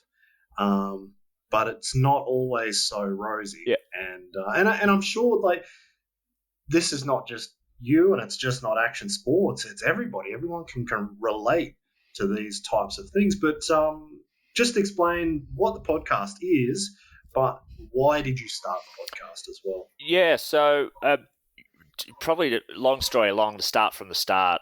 I came back to Australia in August 2019 after 5 years living overseas in Southern California with Nitro, and it had been building up for a while, but I was basically having a pretty bad battle with depression, and I was doing all the wrong things. I was drinking and partying and just trying to run away. I was in denial. I was lashing out. I was just not a very very good person and in a very bad headspace. So I had one last meltdown at work in August or end of July 2019, and I called my mum and I was like, I couldn't pretend everything was okay anymore. And a week later, my Nitro Circus boss was like, let's just get you home. And I'm like, I don't really care about the job. And Andy Edwards, the CEO at the time, was like, listen, just go and get better. Just you've got a job. Don't worry. There's an Australian office. Go back there. Take your time. Do whatever you need to do. And I thought that was I just thought getting out of America where I didn't have enough support and I was doing the wrong things, and I'd had a pretty ordinary breakup as well. So there's a whole mountain of things kind of building up, and I just thought getting back to Australia was going to be the magic wand. And I just thought everything was going to be okay when I got back, and so I got back. Was staying at mum and dad's at the time, because at this point I still wasn't 100% sure, but I thought my American journey might be over, but I hadn't completely closed the door. And then one morning I was just sitting at the end of the spare room bed, and I just started crying, and my mum came in and she's like, "What's wrong?" And I was like, I don't actually know what's wrong. I'm just sad.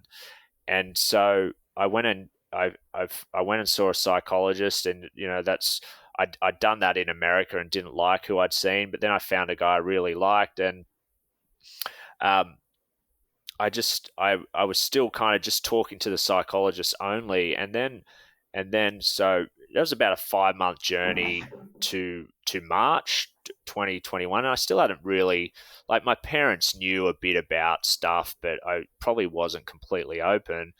And my best mate Luke, he came to me and said, "Hey, I want to do a podcast." Like, he's in the live sports industry as well, worked for the rugby league. So we had basically been told at that point. I wasn't even certain I'd have a job. Like, after we got sent home from Adelaide, like that's we were told at Nitro, just take some annual leave, and that was fine for me because I had a bunch of it built up. And my mate's like, "I can see you're like pretty bored right now. Do you want to do a podcast?" And I'm like, yeah, that's great. That's sick. So I kind of fancy myself as a bit of a comedian at the best of times. So I started writing up a few skits, what I could say and do. And it was right when the Tiger King was airing. And so I turned myself into Browny Exotic was my kind of gag. And so I'd sent him this script. I was like, "This is what I'm going to do." And he says, "Mate, you're a fucking idiot. I want to do a mental health podcast." And I'm like, "Oh." Oh, right. Because he at that point, and his wife, who had been great supporters of me, had known about my battles, but maybe not the full extent.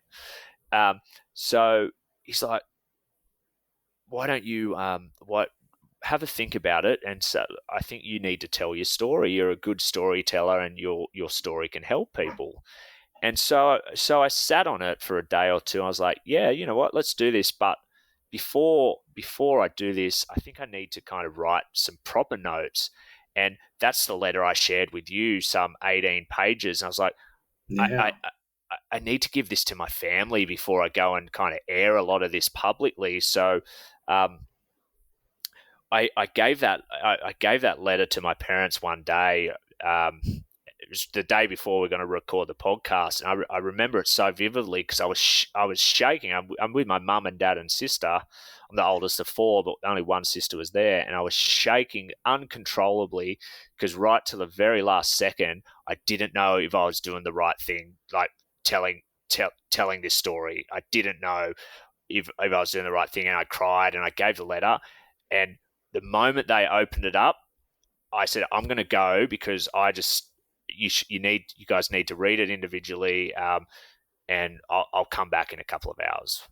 And I just remember leaving mum and dad's house, and the weight of the world had lifted off my shoulders because I'd finally opened up and, stopped pretending everything is okay, and stop hiding behind the shield of, male bravado and everything else. And it was basically I putting my hand up for help. And that was the kind of the first feedback from my mum was like you've put all these stuff in the letter, but you haven't said like, how can we help? And I was like, you're already helping, because I feel like I can now talk to you about how I feel. And it's the classic story. And when we came up with the name for Skip This Podcast, one of our first taglines was, we want this to be the conversation that you should be having at the pub with your friends. Like, don't talk about the footy score, talk about your mental health, talk about what's happening at home, and like stress at work, talk about it. You don't have to pretend everything's okay. And so that was the premise of how it started. And then we recorded the first episode, and we really kind of touched on everything in the letter. And it's a bit of a jumbled mess, because at the time when I wrote it, it was verbal. What was in my brain was just coming out on the keyboard.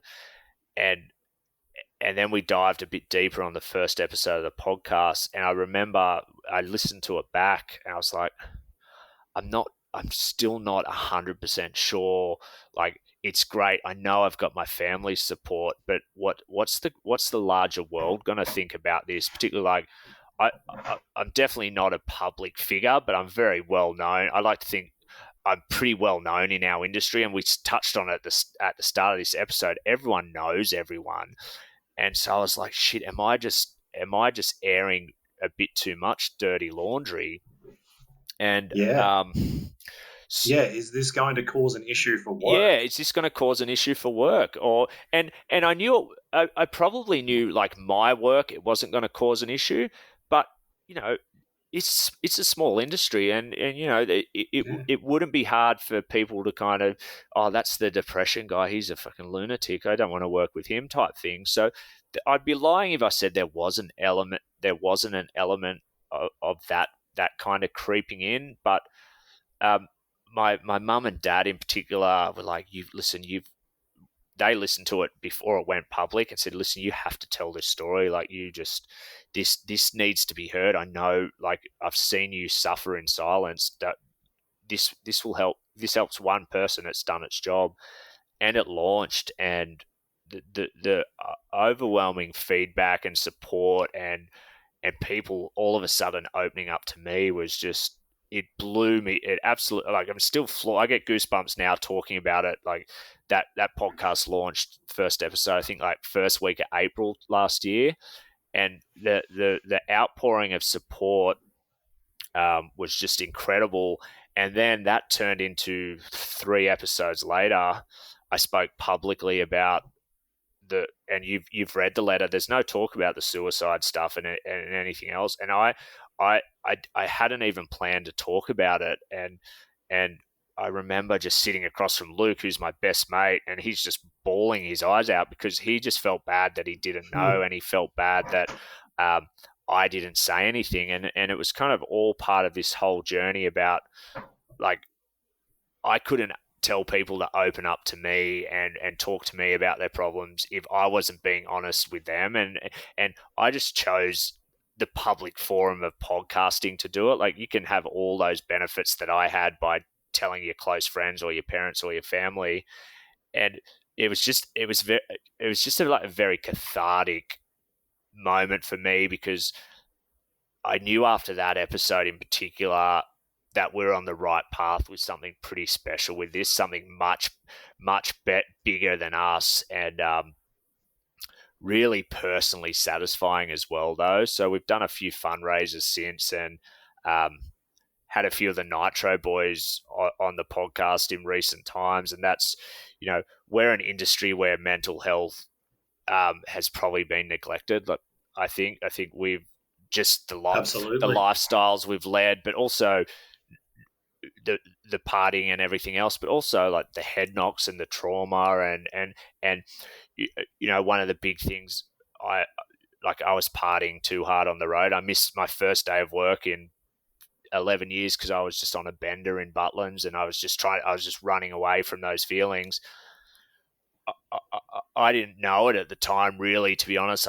Looking back on it, I'm aware of it. And so I can kind of see all the copycat behavior of other people doing the same thing. And now I'm very aware of, I think I'm pretty good at picking out other people that are struggling. And there's a lot of us. And I think it's a time now where we can do something and make a difference. And we had a great chat with Jimmy Coleman, who's, the voice of action sports. Him and Micah, I have to say Micah as well. Micah's one of my best friends and been one of my best mental health supporters, Micah Kranz, the Nitro MC.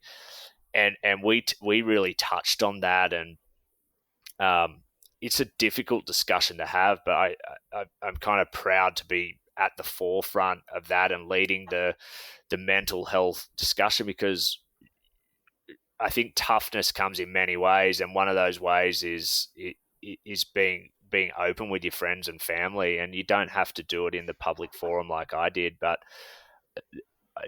I just remember how I felt talking about that. And I've had guys reach out, I've had strangers reach out to me and just say, I just feel better because I know I'm not alone, because you talked about a lot of things that they had felt, which is what I had experienced, and it was a tough time. I'm so much better these days. I still have to work on my kind of mental health, and I'm kind of aware. I'm a lot more aware of it now, and for the most part, I do a lot better. Like COVID's been really good for me in a lot of ways, because it kind of made me focus on myself and the podcast. And, it took me a while, but I've improved my relationship with alcohol and the party stuff as well, which I don't really do anymore.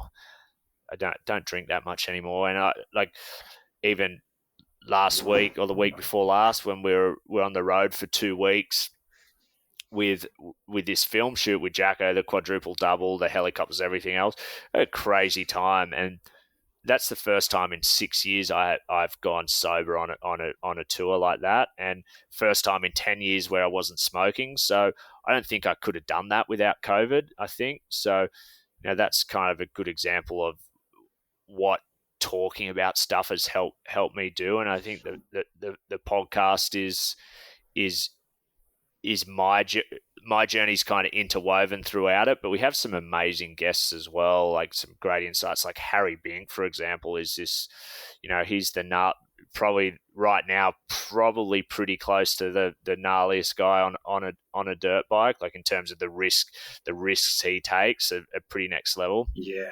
He's got this incredibly different way at looking at mental health and mental fitness.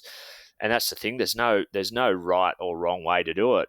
The only thing that is right is you can't do it on your own. I think that's probably my lesson, and that's the message we're trying to stoke. And Trav's going to come on in a few weeks and be a guest, because Cool. he's been to the Brain Institute, and he's now really starting to publicly talk about this stuff, which I think is incredible, because I think gone are the days now for professional athletes. They can't use mental health as an excuse when they fuck up, when they get caught doing something naughty, for example.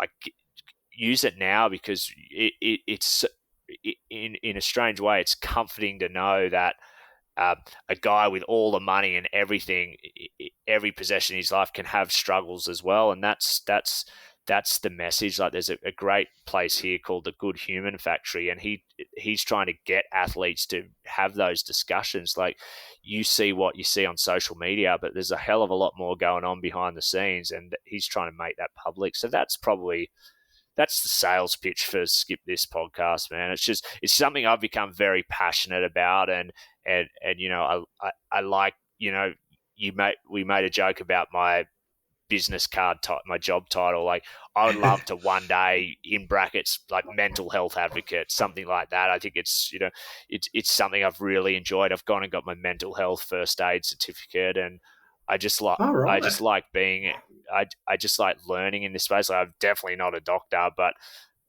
there's nothing can beat lived experience, right? That's how everyone learns on the job, is the lived experience. And I think my kind of battle helps me potentially help others, and I think that's a pretty powerful thing. Like, we've done a couple of fundraisers and raised 70 odd grand for small little Northern Beaches mental health seminars and stuff. Like, just handing over a check for $35,000 was just like incredible, and we did all that in our spare time, and it was just, all during COVID. Like, the podcast has been a bit more of a struggle to keep up, as you know. Like, there's a lot of work goes into this. More than I thought. Yeah. And I'm lucky I don't do it. I turn up and talk. And so my partner in... so you're still on the easy parts. Oh, yeah. I've actually started a YouTube channel, so I've been trying to get a YouTube channel cranking for the podcast, but at the moment, all I'm doing is putting up historical Nitro Circus vision. So it's a good laugh, but it's not... I don't know what purpose it's serving, other than me being able to watch old videos of tours. But I think it's a discussion that has to keep going, and platforms like this allow us to do that. And a good thing I learned, one of the coolest things I learned was a catchphrase. There's an Australian company over here called Gotcha for Life, and his tagline is "Don't worry alone," because you don't have to do this alone. And I think that's probably the message I've pushed the hardest, is like, just the weight of the world is off your shoulders when you tell one person. Yeah, I really like one of the things, I think you wrote it, or maybe you said it in that podcast, that particular episode where it all it came out. Yeah. Even if it just helped one person, you would be happy. Yeah. But straight away, like, it helped me. Yeah. So it has done its job, even if nobody even listened to it, just for you to realize it, have the awareness of it. Yeah, absolutely. And make those steps. Yep. And that must have, I can't even imagine what that must have felt like when you said, even just before you released it, is this a good idea? Yeah. I couldn't even imagine that mental. Oh yeah, it was like that space. I'd be. Oh, it was. Yeah, I mean, just thinking about it, I haven't thought about that time for a long time, and I just remember, like, my mum and dad, like, get emotional talking about it, just saying how proud they were of what I was doing, and that was just like, your mum and dad are always proud, right? But you just knew this felt different, and I think now it's the mate. Like, I've always been the guy from Nitro, and I like to think now I'm the guy from the podcast, and I feel like if I can kind of coexist both of those lives, and help people, and also help my friends who I know. Like, you just have to go on social media, you can see guys out there struggling. It's like Blind Freddy can see that. And so I make a conscious effort to try and speak to, like, one or two of those guys a week. And that's what I always say at the end of the podcast: call your mum. Just do something. Do, like, I read something only the other day, and it really jumped out at me. It was like, when was the last time you called your parent not to ask for something? And I just thought that was really incredible, because I relayed in my head. I was like, last time I called Dad was to borrow a golf club. The time before that was to help me move something, and the time before that I needed money, and all of a sudden I was like, holy shit. And it's the same thing for a mate. When was the last time you called a friend? When was the last time you called a sibling just to say hi for no other reason? And I was thinking, shit, that's a really good thing. And so that's what I try and do, like, try and make one of those phone calls every other day. And because, like, I see someone unexpectedly call me, what that feeling's like. It's 9 times out of 10, it's good, especially if it's a friend. Like, there'll be calls that I don't want to see, and I'll be like, oh, shit, that's not good. Exactly. But yeah, that's probably, I mean, that's, for me, that's COVID has kind of been pretty incredible in that sense. I'm about to be a dad for the first time in 6 weeks. So I've helped contribute to the COVID generation, definitely. Well, there we go.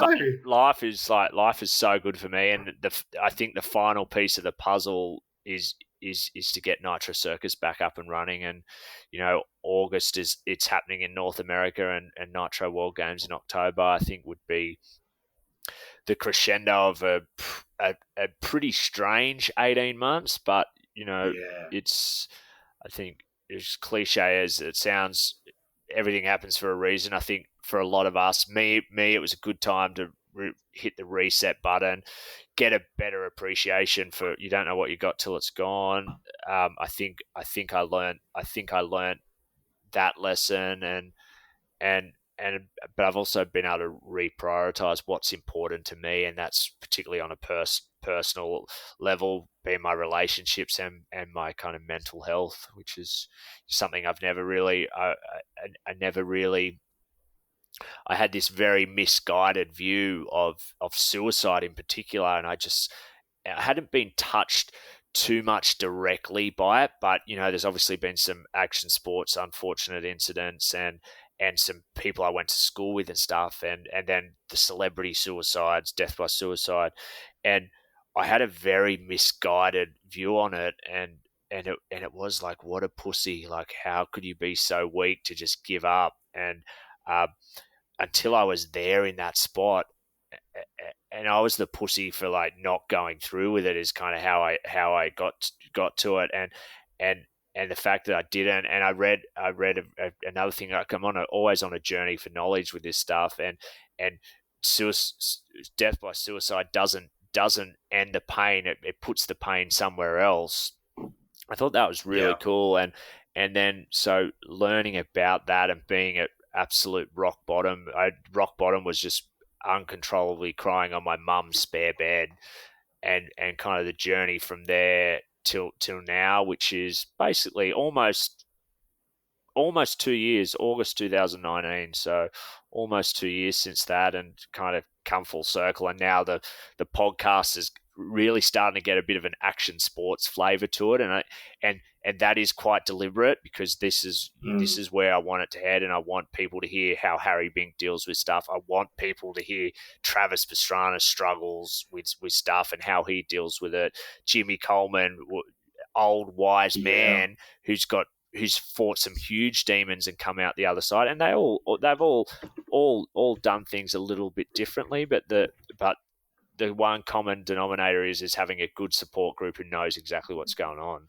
That's the first step. It's like, you got to be honest with yourself, and then at that point you can be honest with those around you. And that was the internal battle I fought for too long, and it literally almost killed me. And with the benefit of hindsight, I grabbed Nathan in January 2019 and slapped the fuck out of him, or tried to talk to him.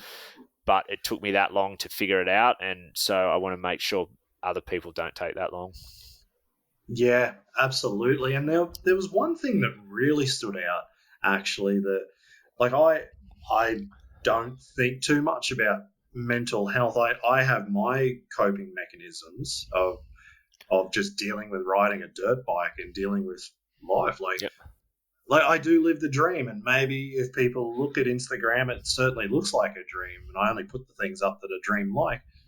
But to live your life outside of your own country, as you've done as well, 5 years in America, that is not easy. Like, you don't even know what to do. Yeah. Like, and every day is an absolute struggle. So, I've got my own mechanisms that I use, and I think everyone has to come up with their own. But there was one thing that really stuck out when I was listening to yours, and that was when your family and friends came back to you saying, I'm so sorry, I didn't know, and what could I have done to help? And then they started to feel bad, and you're like, well, no, you couldn't find this out because I didn't let you. And that was almost one of the bigger things. Was like, yeah, you were trying to not comfort them in a way, but it was like, this is, how could you know this Yeah, well, problem if I didn't know this problem? the whole thing is like you're living a big lie. I was in particular, and it was, in a sense, being overseas really helped me kind of keep up that charade of what I was doing, because instead of a Skype with mum and dad, I would say, let's just have a phone call. I could be up for 5 minutes, no problem, and then I could hang up the phone and go back to go back to partying or drinking or being really upset. It was kind of really enabled me to kind of put the cloak of mystery and give the illusion that I was okay. You can't really do that in person. Like, I mean, I think you can to the general public, but your parents, those closest to you, have a pretty sixth sense for that. So, yeah, I think there was definitely, I had to kind of tell people that a lot of people apologized to me. And I was like, there's just no, like, if anyone's apologizing, it's me, because I've been like an arsehole. Like, I tried to fight people. I was just a real prick, and I know I was. And in the moment, you kind of don't know. And I think when I was at the worst of it, it's like depression's a very selfish kind of, and it's a disease. It can be cured, but it's a disease, and it's very selfish, and it's always poor me. It's always, oh, he did this, she did that. So you never really look at yourself, and that was kind of my battle. Was just, it was poor Nathan. Every single day I'd find something to be pissed off with about, and then I'd get on Skype at the end of the week or phone call and pretend everything was okay, and then I'd just go back on a 2-day bender for the weekend, and that was a pretty vicious cycle, and that is completely unsustainable. And unfortunately, one of the big tipping points before that was I missed a day at work over on tour, which was just catastrophic. But I was just so deep in my own feels and feeling sorry for myself. I just couldn't control it, and I was lucky to have an amazing group of people over there who kind of, one guy in particular who I interviewed in the podcast, Matty Morris, our security, Nitro security guard. He knew, because he's from the army. He's an retired military. He'd seen like death by suicide, a lot of his return troops, so he knew all the signs, and he pulled me aside and said, listen, I know what's fucking going on here. Like, you can lie to me all you want, but I know, get back to America, because I was in Butlins with Squibby and Co. Yeah. So I was in the middle of fucking somewhere in Britain. We could see Scotland. That's all I know. And I was just on an absolute tear. And I was like, I was spiraling out of control. And he's like, yeah, get off the booze, get off the partying, get home to America, pack your stuff and go. And then, sure enough, like 2 weeks after Butlins, I was at mum and dad's. So it was kind of, looking back at it now, it's just kind of all a bit surreal, but pretty proud of how far I've come. And I think for me, the future is definitely not just help myself, but help others, particularly in our industry, because I think it's been really hard for a lot of people. And we had issues in our industry well before COVID, because we're one of the hardest, like probably after rock and roll, action sports might be the second hardest living industry on the planet. I have no stats. I don't fact check, but that's it could very well be the case from what I know, what I've seen. So you throw that in with like the death-defying nature of what athletes like yourself do, and it's a ticking time bomb for mental health, away from your family and loved ones for extended periods of time, living out of suitcases. Like, yeah, it's glamorous and fun to the naked eye, but it's not always amazing. And I would never blame my work for where I ended up, not at all. But like, there was times it definitely didn't help, and that's my fault. That's no one else's but my own. Yeah, well, actually, right at the very start of this, even, you said you'd party hard but work even harder. Yeah, that was something I learned in my second tour. Maybe it was my first tour. And my boss, Mike Porra, very well known in the industry, said, listen, I don't care if you party hard as long as you work harder. And I've always That sounded like a Mike Pora quote when I heard you say it, And actually. That really sounded like his words were coming out at and me. I think for the most part, like, take out Butlins and a little incident in Vegas in 2011, I've always turned up for work. Sometimes I've been a bit shabby, but I've always one of the first there, always one of the last leave, because I've kind of prided myself on that work ethic. I'd like to think that I'm pretty well respected around the grounds. I mean, you don't really hold a job for 17 years if you're doing something. I've got to be doing something right, I think.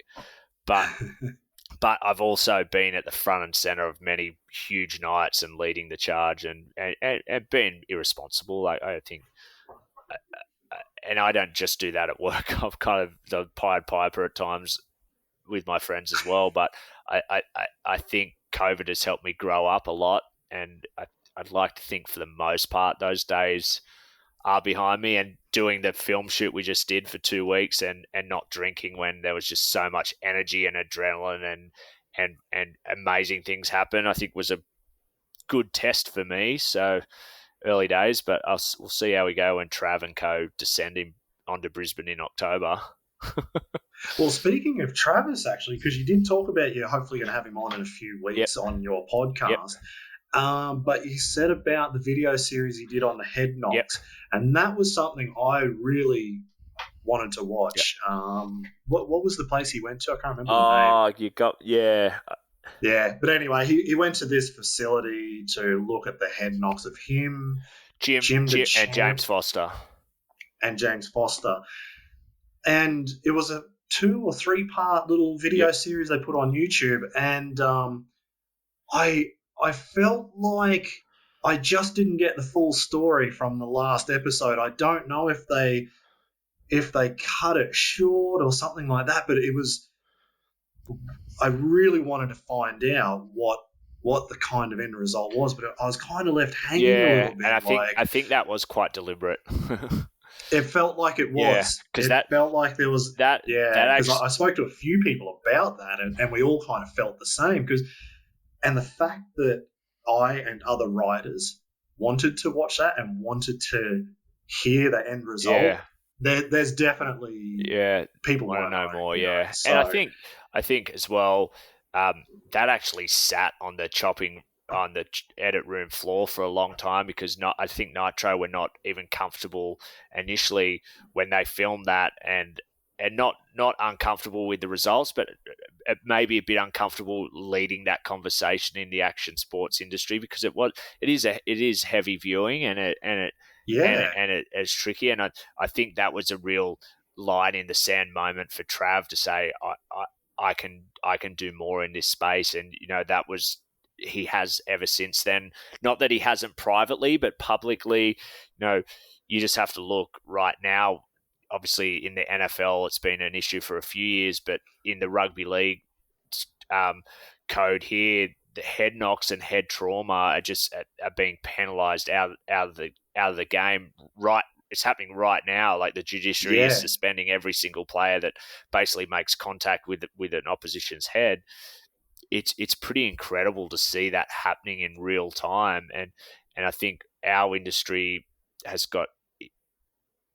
Is doing a lot of the right things, and it's guys like Trav who are unsurprisingly leading that thing and doing it publicly. So that's just one more notch on his belt to why he's the special human that he is. Yeah, exactly. Like I personally haven't had very many head knocks. Like I've been very lucky. I break a lot of other bones. Yeah. And I've somehow managed to miss my head a lot of the times. But I do know a lot of riders and a lot of people, I've seen them hit the ground, and I wouldn't have thought the impact was that bad, yet they're snoring for 5 minutes. And I'm just thinking, man, that's not good. Yeah. That can't be good. And like you say, from the NFL in America, the things they've discovered, and freestyle motocross, we have a lot of head knocks, but I think it's more like the BMX and mountain bike guys and skate and scooter. Like, those guys hit the ground every other jump. Yeah. They have to learn to crash. Yeah, and for us at Nitro, it's our duty of care because you're protecting them from themselves because they're like some guys, like you basically have to handcuff to stop them from going back up after a head knock because this is what they've been put on the planet to do, and to tell them no is one of the hardest things to do, and it's the same in all sporting codes now. It's good to see that it is taken a lot more seriously, and I think Nitro has been pretty good from the start. Like we've always had a doctor on side, and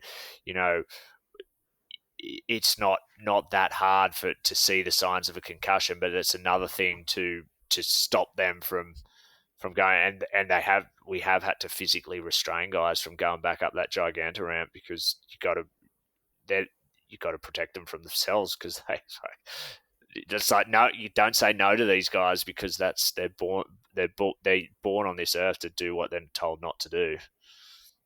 Yeah, absolutely. I can totally imagine that'd be. And you can relate to all of that because you were that guy as well as a pro FMXer. You know that. Yeah. You know that. That feeling like you guys are told it's too dangerous to ride or whatever. Nah, fuck it, we're gonna ride. Like we want to ride. Don't tell us we can't ride. Exactly. Or coming back from, whether it's a head knock, coming back on straight away for the show, or if it's an injury, getting back on your bike far too early than when you probably should. And who doesn't do that in your, like, exactly. Name a guy who says, "Oh, I've got a 6 week injury on the shelf for 6 weeks injured." Name one guy who says, "Oh, you know what? Let's give it 8. Let's give it 8." Yeah. I'll listen to the doctor this time. Oh, yeah. No, I don't know many guys who. Well, it's I mean, that's the problem. I mean, that we're in the best industry, but we kind of do it to ourselves a little bit. Yeah, no, I mean that's the mentality you kind of need to have to do what we do.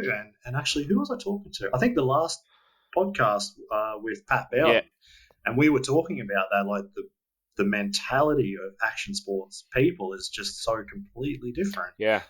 You should turn away. You should stop and think about what you're doing, but it's not even a thought most of the time, let alone weighing up the pros and cons. Like, it's just not even on the radar. Yeah, I mean, you look at the best in the dirt bike industry to ever do it. Like, most of those guys like Bilko, Trav can barely walk.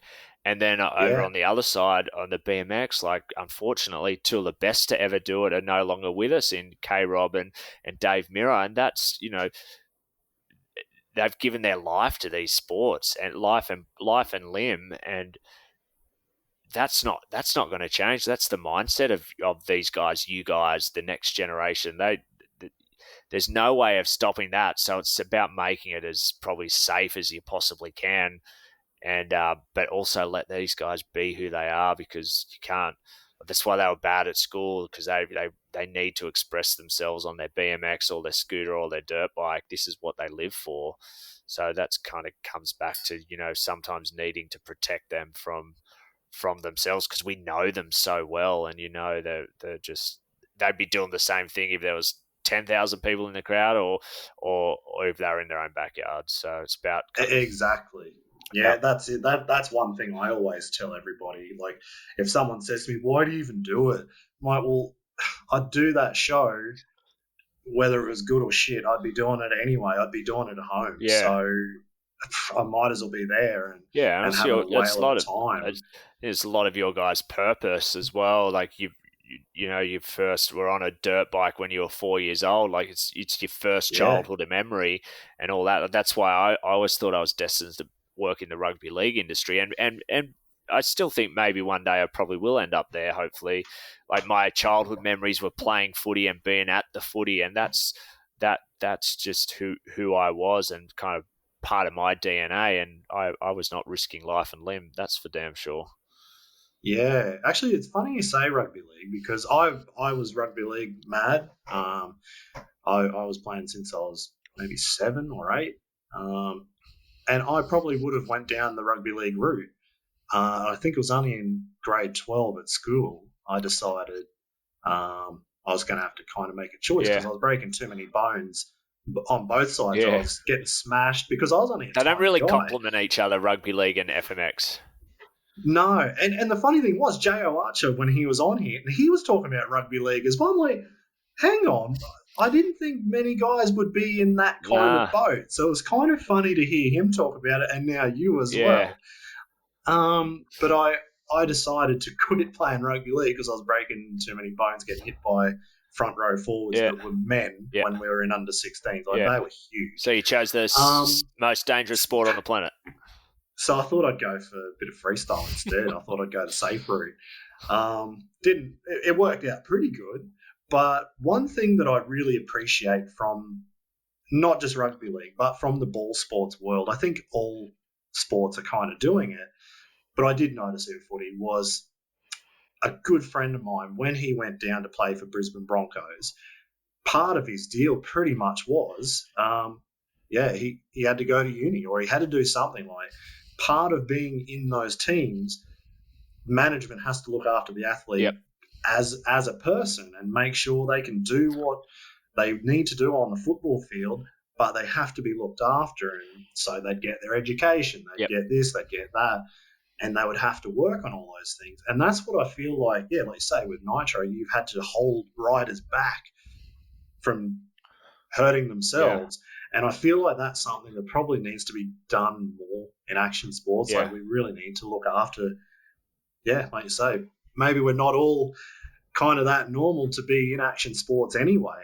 So maybe that little bit extra help is there. That COVID taking away all these guys' livelihood made them have to think about life after dirt bikes and life after BMX. And it's been really amazing seeing a lot of guys journey in this time and, focus on a business up, like go to school, like Steve Minnie's working in the mines, who are top mine, is doing amazing things with his airbags. Matt Wyatt's doing a whole bunch of stuff. So it's been really great to see these guys have to prioritize life after dirt bikes, because a lot of guys don't think about that too much. You kind of really live in the moment. That's what action sports athletes are. They are very much in the right here, right now mindset, because they don't know what's going to happen tomorrow.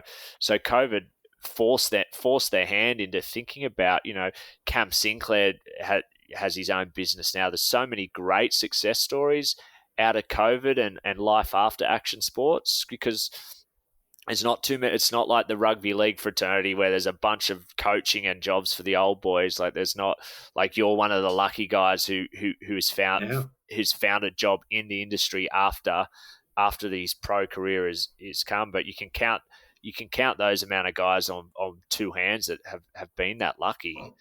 And so absolutely. I think we've had a duty of care to kind of help them as best we can. And, that's why there's 3 or 4 athletes on our Nitro Circus books who do the athlete managing and that type of stuff, because they're there on merit for sure, but it's about kind of helping them get some direction. Bo Bamberg's like a full-time construction worker at the moment until live shows come up. So a lot of guys hadn't thought about that. And there's also some horror stories of guys doing all the wrong things right now and being completely off the rails, and that's really hard to watch from many different angles. But almost comes back full circle to the podcast discussion. Is like, you can't help anyone until they're ready to look themselves in the eye and say, you know what, things are not okay, and I do need to look at what I'm doing, and I do need some help. But that's the first discussion. So you can't force that person to have that discussion. Yeah, until they're ready to give it a shot. Now, if someone's in that mental space where they really need it, I guess you're finding out the places where to go. Like, is there some names of places to go that you would recommend, or places to start on Google? What should people do? In this point in their life, if they're at that point. If they're at that point, the first thing they have to do is go see a doctor, and they can kind of tell you where to go for the right stuff for sure. I know for me, it was really important to talk to a psychologist. Like, I got to the I saw 2 psychologists in America, and I didn't like them. And there's a statistic that it takes the average person who sees a psychologist seeing 7 different psychologists before they find the right person for them. So I was lucky. The third person I saw was my guy, and I'm actually seeing him tomorrow, and I see him every 3 months now. I just like it's just good for my soul. And but there was a time where I was there every fortnight.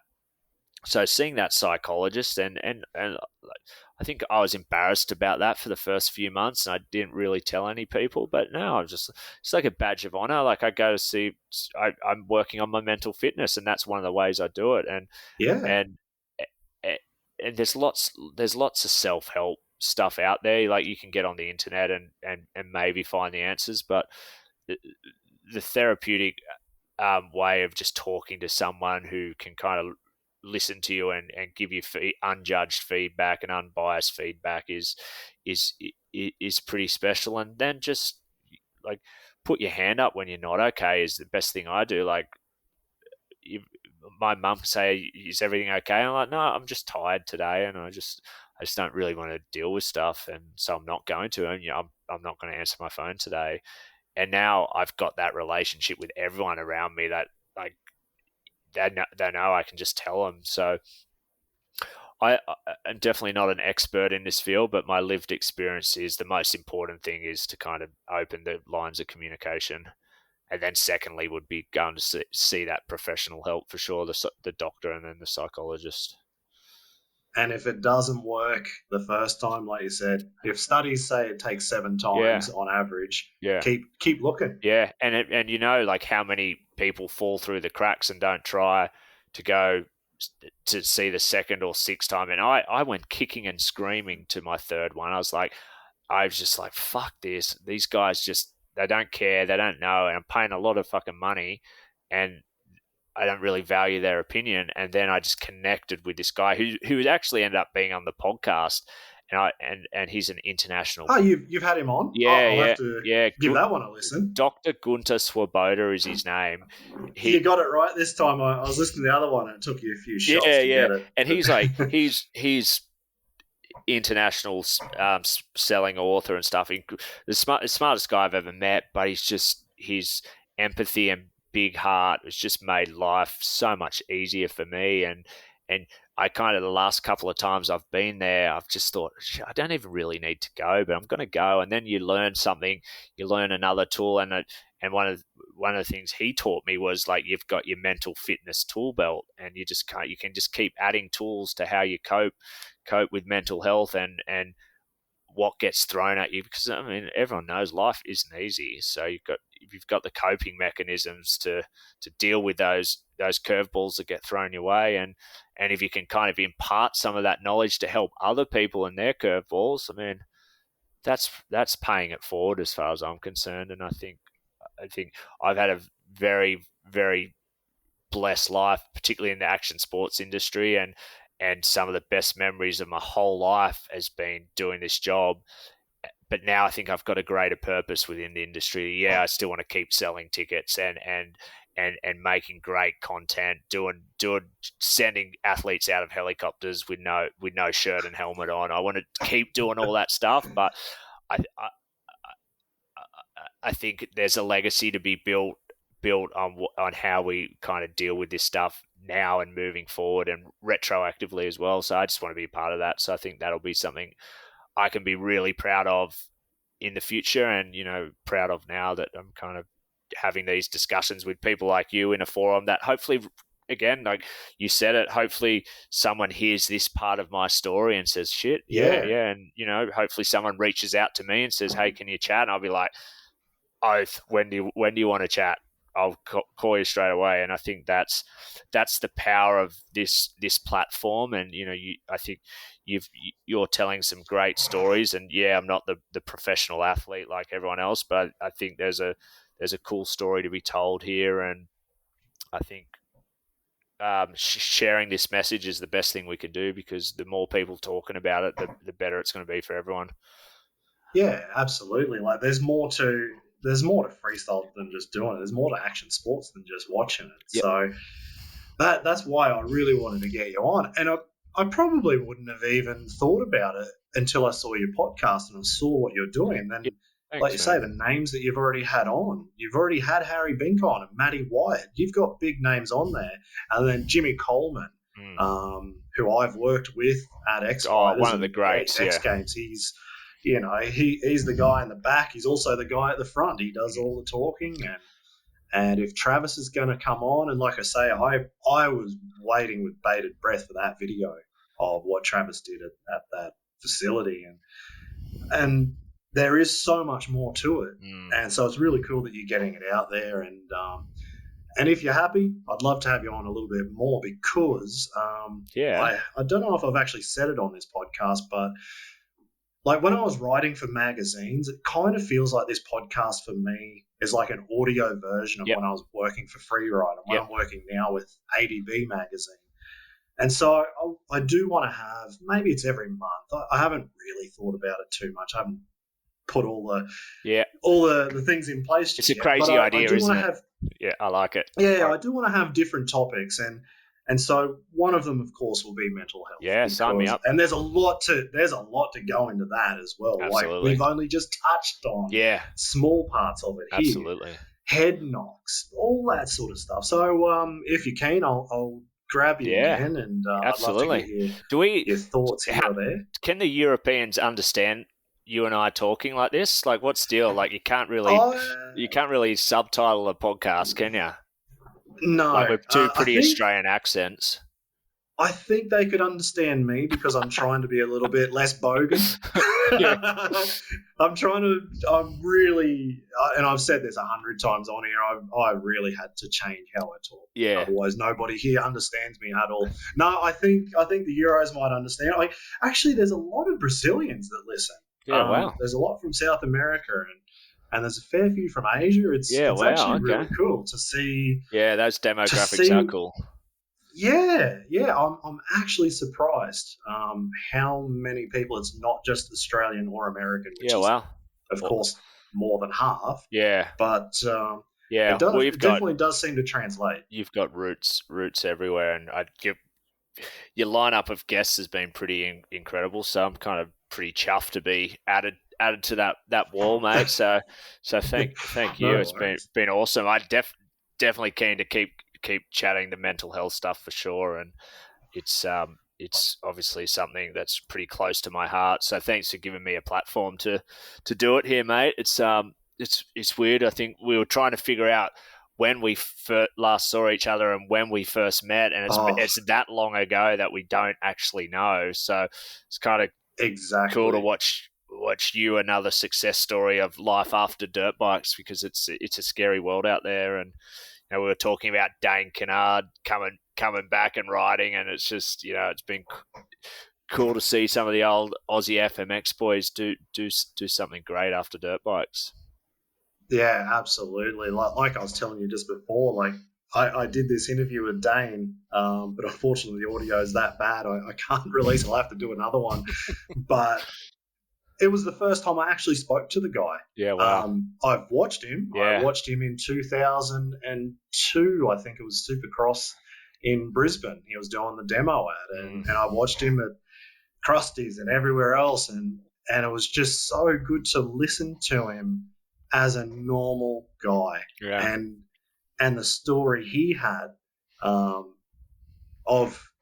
having it all, losing it all, and now he's coming back and he just loves life. Like he's just high on life, and it's a great story, because he was part of that first generation that really were left with nothing after dirt bikes, like with the exception of a small few like the Mulisha guys mostly, but that whole group of guys that were at the coalface at the beginning of freestyle motocross, there's some horror stories. A lot of those guys aren't even alive, let alone horror stories of who still are.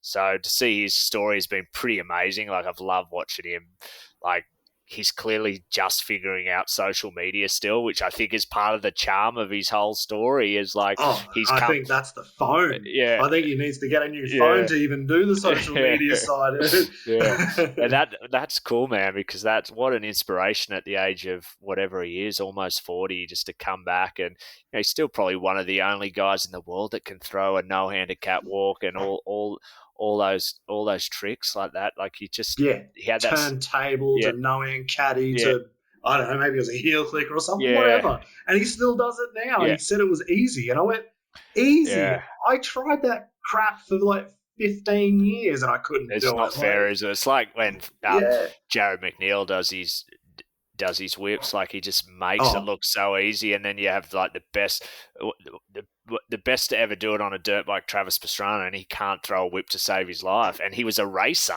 And then you see Jared McNeil do what he does. Bilko's, to be fair, Bilko's whips and turndowns evolved a lot, but Cam's, the running joke was Cam Sinclair was like the word he would come, Trav and him would come last and second last in every whip contest at Nitro Circus. Absolutely. Well, even when I was talking to Jared on the episode we did here, it was maybe a week after they did this ride, and Jeremy McGrath was there. It was a huge, sort of ride. I've seen that, yeah.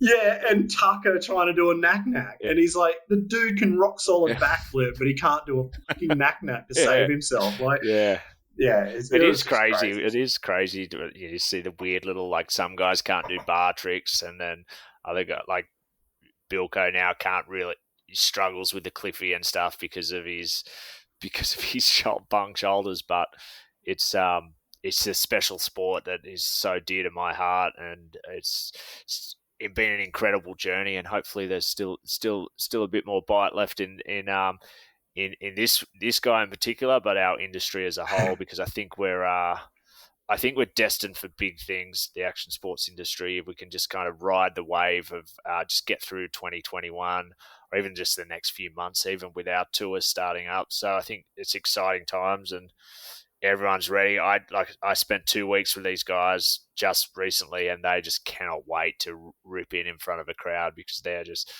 healed up and ready to go, and just ready to go full send. And our Brisbane World Games is going to be a huge benefactor of that, and that Nitro tour across North America is the same. It's just going to be incredible back end of this year, and hopefully you guys over in Germany and Europe can get your shit together. And geez, wouldn't that be nice to get outside again? Oh, wow. Go and meet people. Yeah, that'd be unbelievable. I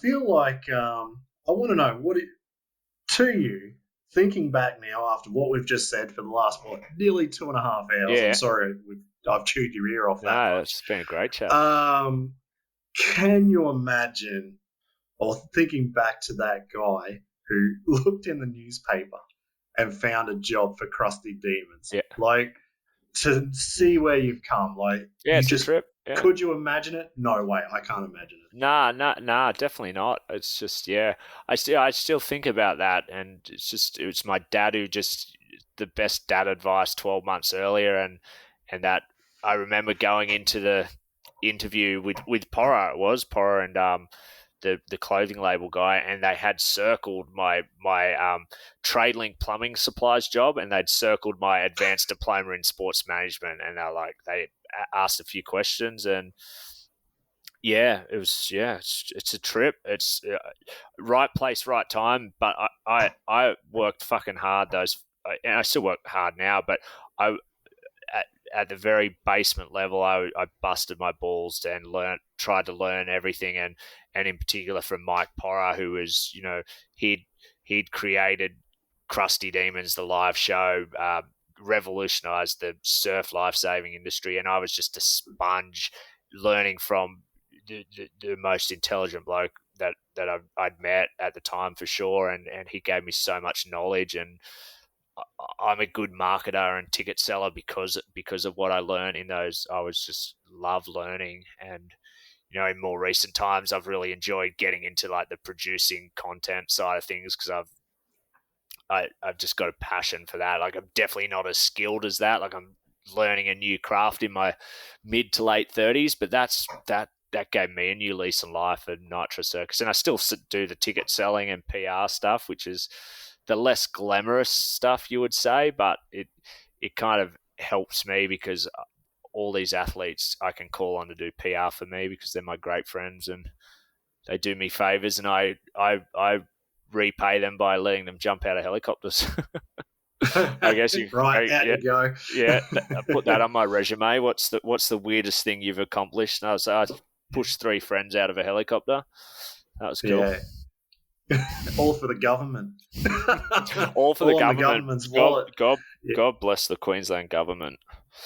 Mate, that's awesome. No, thank you so much for joining me for this episode, and mate, keep it up with Skip This Podcast. Thanks, it's a hell of a good listen. I'm pumped to hear it, and it's even better to hear not just your story, but everybody's story. Thanks, and man. It definitely relates. Yeah, mate, I appreciate you inviting me on as well. It's been incredible. I can't believe we've been chatting for, really 3 hours because we chatted for half an hour. It was a half hour before we started. So just catching up. So, man, it was unreal, dude. So keep me updated on the audio magazine as well. I'd love to be a part of it, and I think you're doing amazing stuff with what you're doing, Life After FMX, dude, because I know it's a scary world for you guys with proper adult responsibilities. So mate, good stuff to being you, an dude. adult sucks.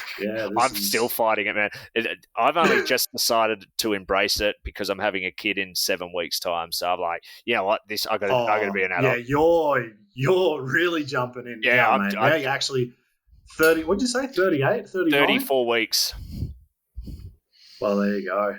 Yeah, mate. Yeah, this is unreal. Yeah. Well, congratulations. Well, thanks, Stevie. It's been great chatting, and let's do this again soon. Let's not wait another 8 years for our next chat. Yeah, exactly. No, you're on. You're on. All right. Well, I'll chalk you in for one of these topics. Absolutely. And when I work out what I'm going to do, I'll let you know. Okay, done. Good man. Thanks, Stevie.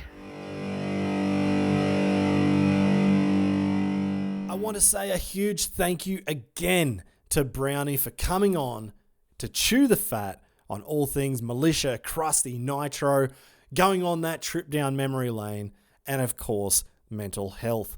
And that is really only just scratching the surface. And I think Nathan certainly has helped in progressing that conversation around mental health, particularly in the action sports arena.